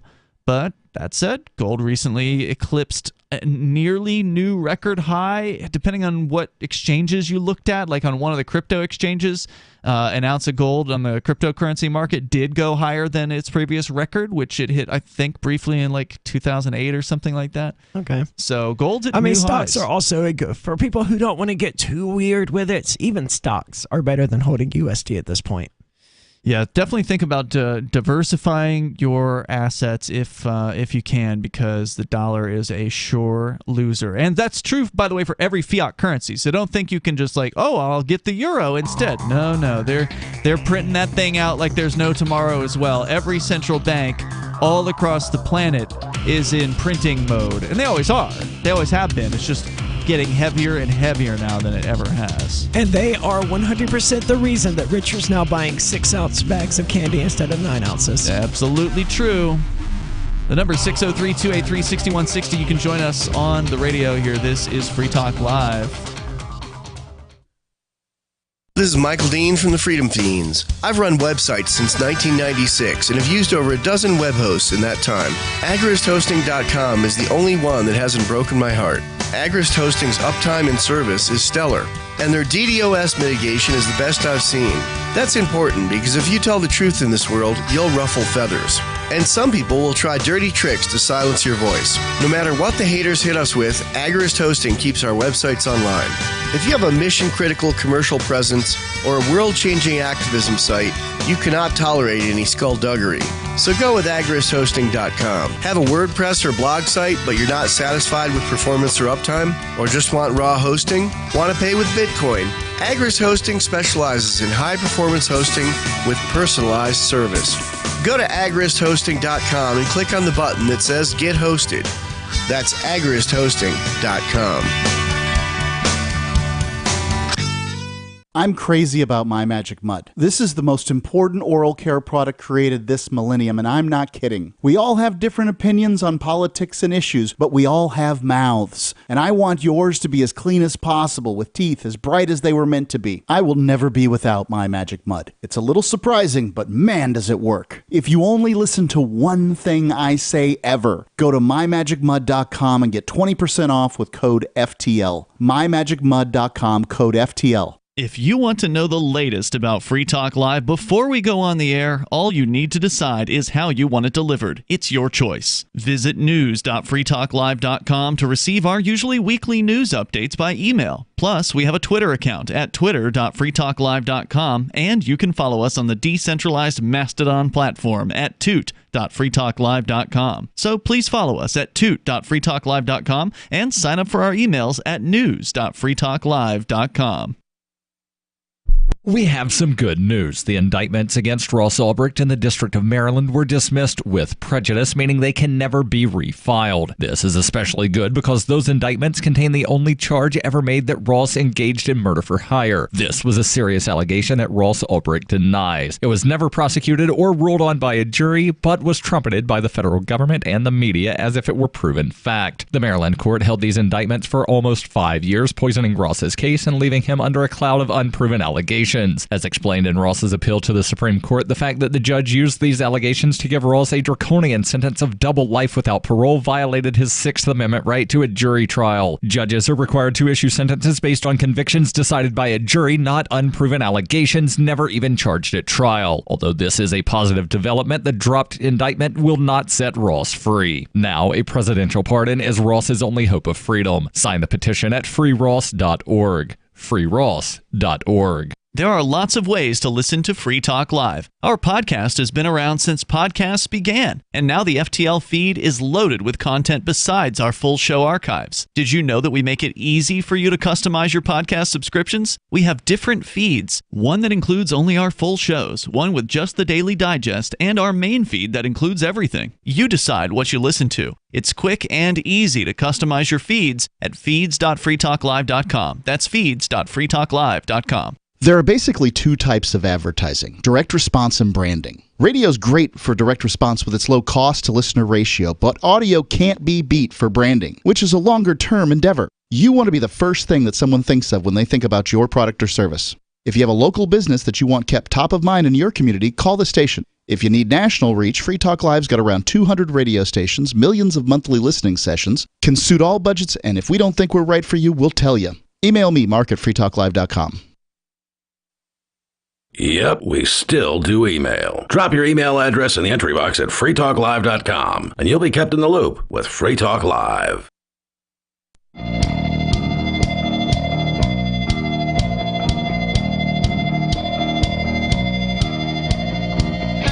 Free Talk Live. Phones are open and you're invited. If you want to join us here, the number is 603-283-6160. Thank you to Kristen E., who is a Free Talk Live supporter of the AMPS program. It's a Patreon that we started a few months ago. And thank you, Kristen, for joining as a silver level supporter, which means Kristen is giving at least $5 a month to AMPS. You can join it yourself over at amps.freetalklive.com. Get some cool perks and some benefits over there at amps.freetalklive.com.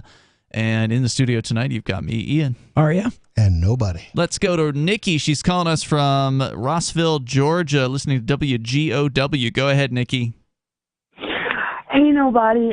First, I wanted to start off with by telling you that, first of all, you're super hot, your ideals are hot, and your voice is hot, and I love you. Well, thank you. You're welcome. I'm growing pretty fond of you, too.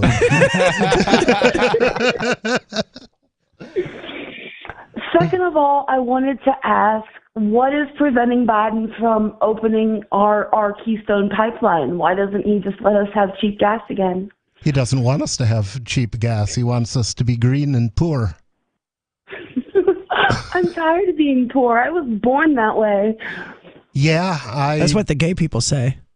Honey, I'm bisexual. I don't even understand that phrase.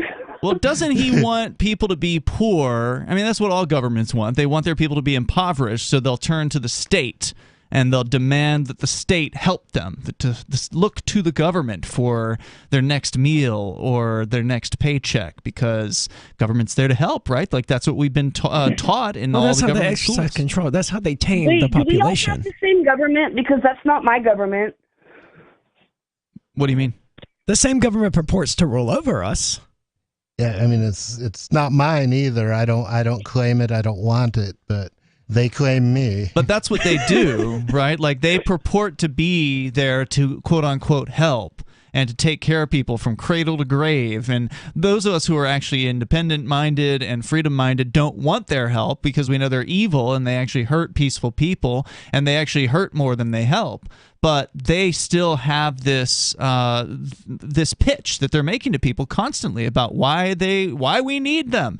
And I mean, if they would just leave me alone, that would be okay, right? Well, it wouldn't be okay. I still wouldn't be a fan of it, but I wouldn't be so resisting of the idea. No doubt. Yeah.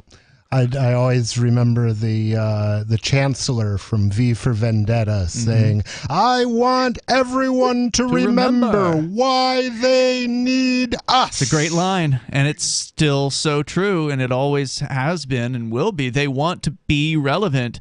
They want people to need them, and that's why they want to impoverish people. They want to prime people for a UBI, a universal basic income, another government handout, the next government welfare program, and that's, if you removed everything else, the UBI would be better than what we have. But they're not going to remove everything. Basically, else. It doesn't reward failure. It rewards existence. It doesn't reward success either. It's just, if you exist, you get this, and you can still earn money and not be punished for it. Nikki, any other thoughts you want to share? No, thank you so much. Thanks for the kind words. Thanks for calling. Yeah, appreciate hearing from you. Let's go to Bob listening. By the way, he's got a big smile on his face, Nikki, just so you know. Nobody's very happy to hear that. Bob, what's on your mind tonight? Well, first of all, I'd like to point out that Jen Psaki is telling half-truths. That means whole lies. Who is Jen Psaki? That's her job. She's the president's press secretary. Yeah. Oh, well, I hear you. Yeah, they all lie. Excuse. I like that one. Yeah, they're talking. They're conflating leases with permits. Now they may have given out 9,000 whatever it is acres of leases to the oil industry, but they are not handing out permits to drill. I'm not really clear on what this issue. I read that the government basically, somebody asked her in a press conference, why is the Biden administration getting in the way of people drilling oil in America when we've got a problem with gas prices. Mm-hmm. And she said, "Oh, there are 9,000 unclaimed leases available." And the first problem is nobody's going to invest in drilling for oil when we've got a president who is sworn to destroy the energy industry. It doesn't make sense. But they have to have a permit to drill, and they're not handing them out. So you're saying these people can buy a lease, but they can't do anything with the leased land under the system. That's right. That's where they're missing the point. Mm-hmm. This is where the omission, they're actually violating federal law under Title 31, Section 3802. Yeah, but they're not going to prosecute themselves for it. Of course not. Yeah. I'm not saying they are. Equal protection under the law doesn't mean they are going to be prosecuted. No, they will never prosecute themselves. No government administration ever has the incentive to punish their own people. That's why I'm really enjoying watching this Trump mess going on. They're like, "Oh, Trump is definitely going to be indicted. He's going to be charged." Yeah, I'm like, right. "No, he's not. He's on the verge of giving it all away and just going to jail." No, he's absolutely not. Their entire game would fall apart if they started arresting or charging previous politicians with stuff they did while they were in office.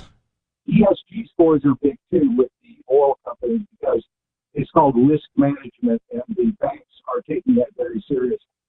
Unfortunately, we're losing your call quality, Bob, and it's really hard to understand you there. But I thank you for the call tonight, and I appreciate you sharing your thoughts with us. The number here is 603-283-6160. That's 603-283-6160. Someone recently suggested, in light of all this, this is just proof that we need, greener energy. We need more wind energy and stuff like that. I'm like, look, they have yet to invent a land vessel that will travel by wind. You give me one of those and I'll be all for it. But at the moment, the only things that we have are powered by gasoline. So wind and solar aren't really good solutions to that. Well, electric vehicles, to be fair, don't care how the electricity is generated. The problem is generating electricity by so-called green means. For one thing, it's not always green, but for another thing, it is a lot more expensive. Let's go on to anonymous caller. You're on the air. Go ahead. How you doing? You're on the air. Go ahead. Hello? You are on the radio. You got to go. Move it. What you got to say? And he's gone. Okay. Well, that was the... I have no words. I think we frightened him. Poor guy. The pressure was on. He couldn't handle it. He cracked.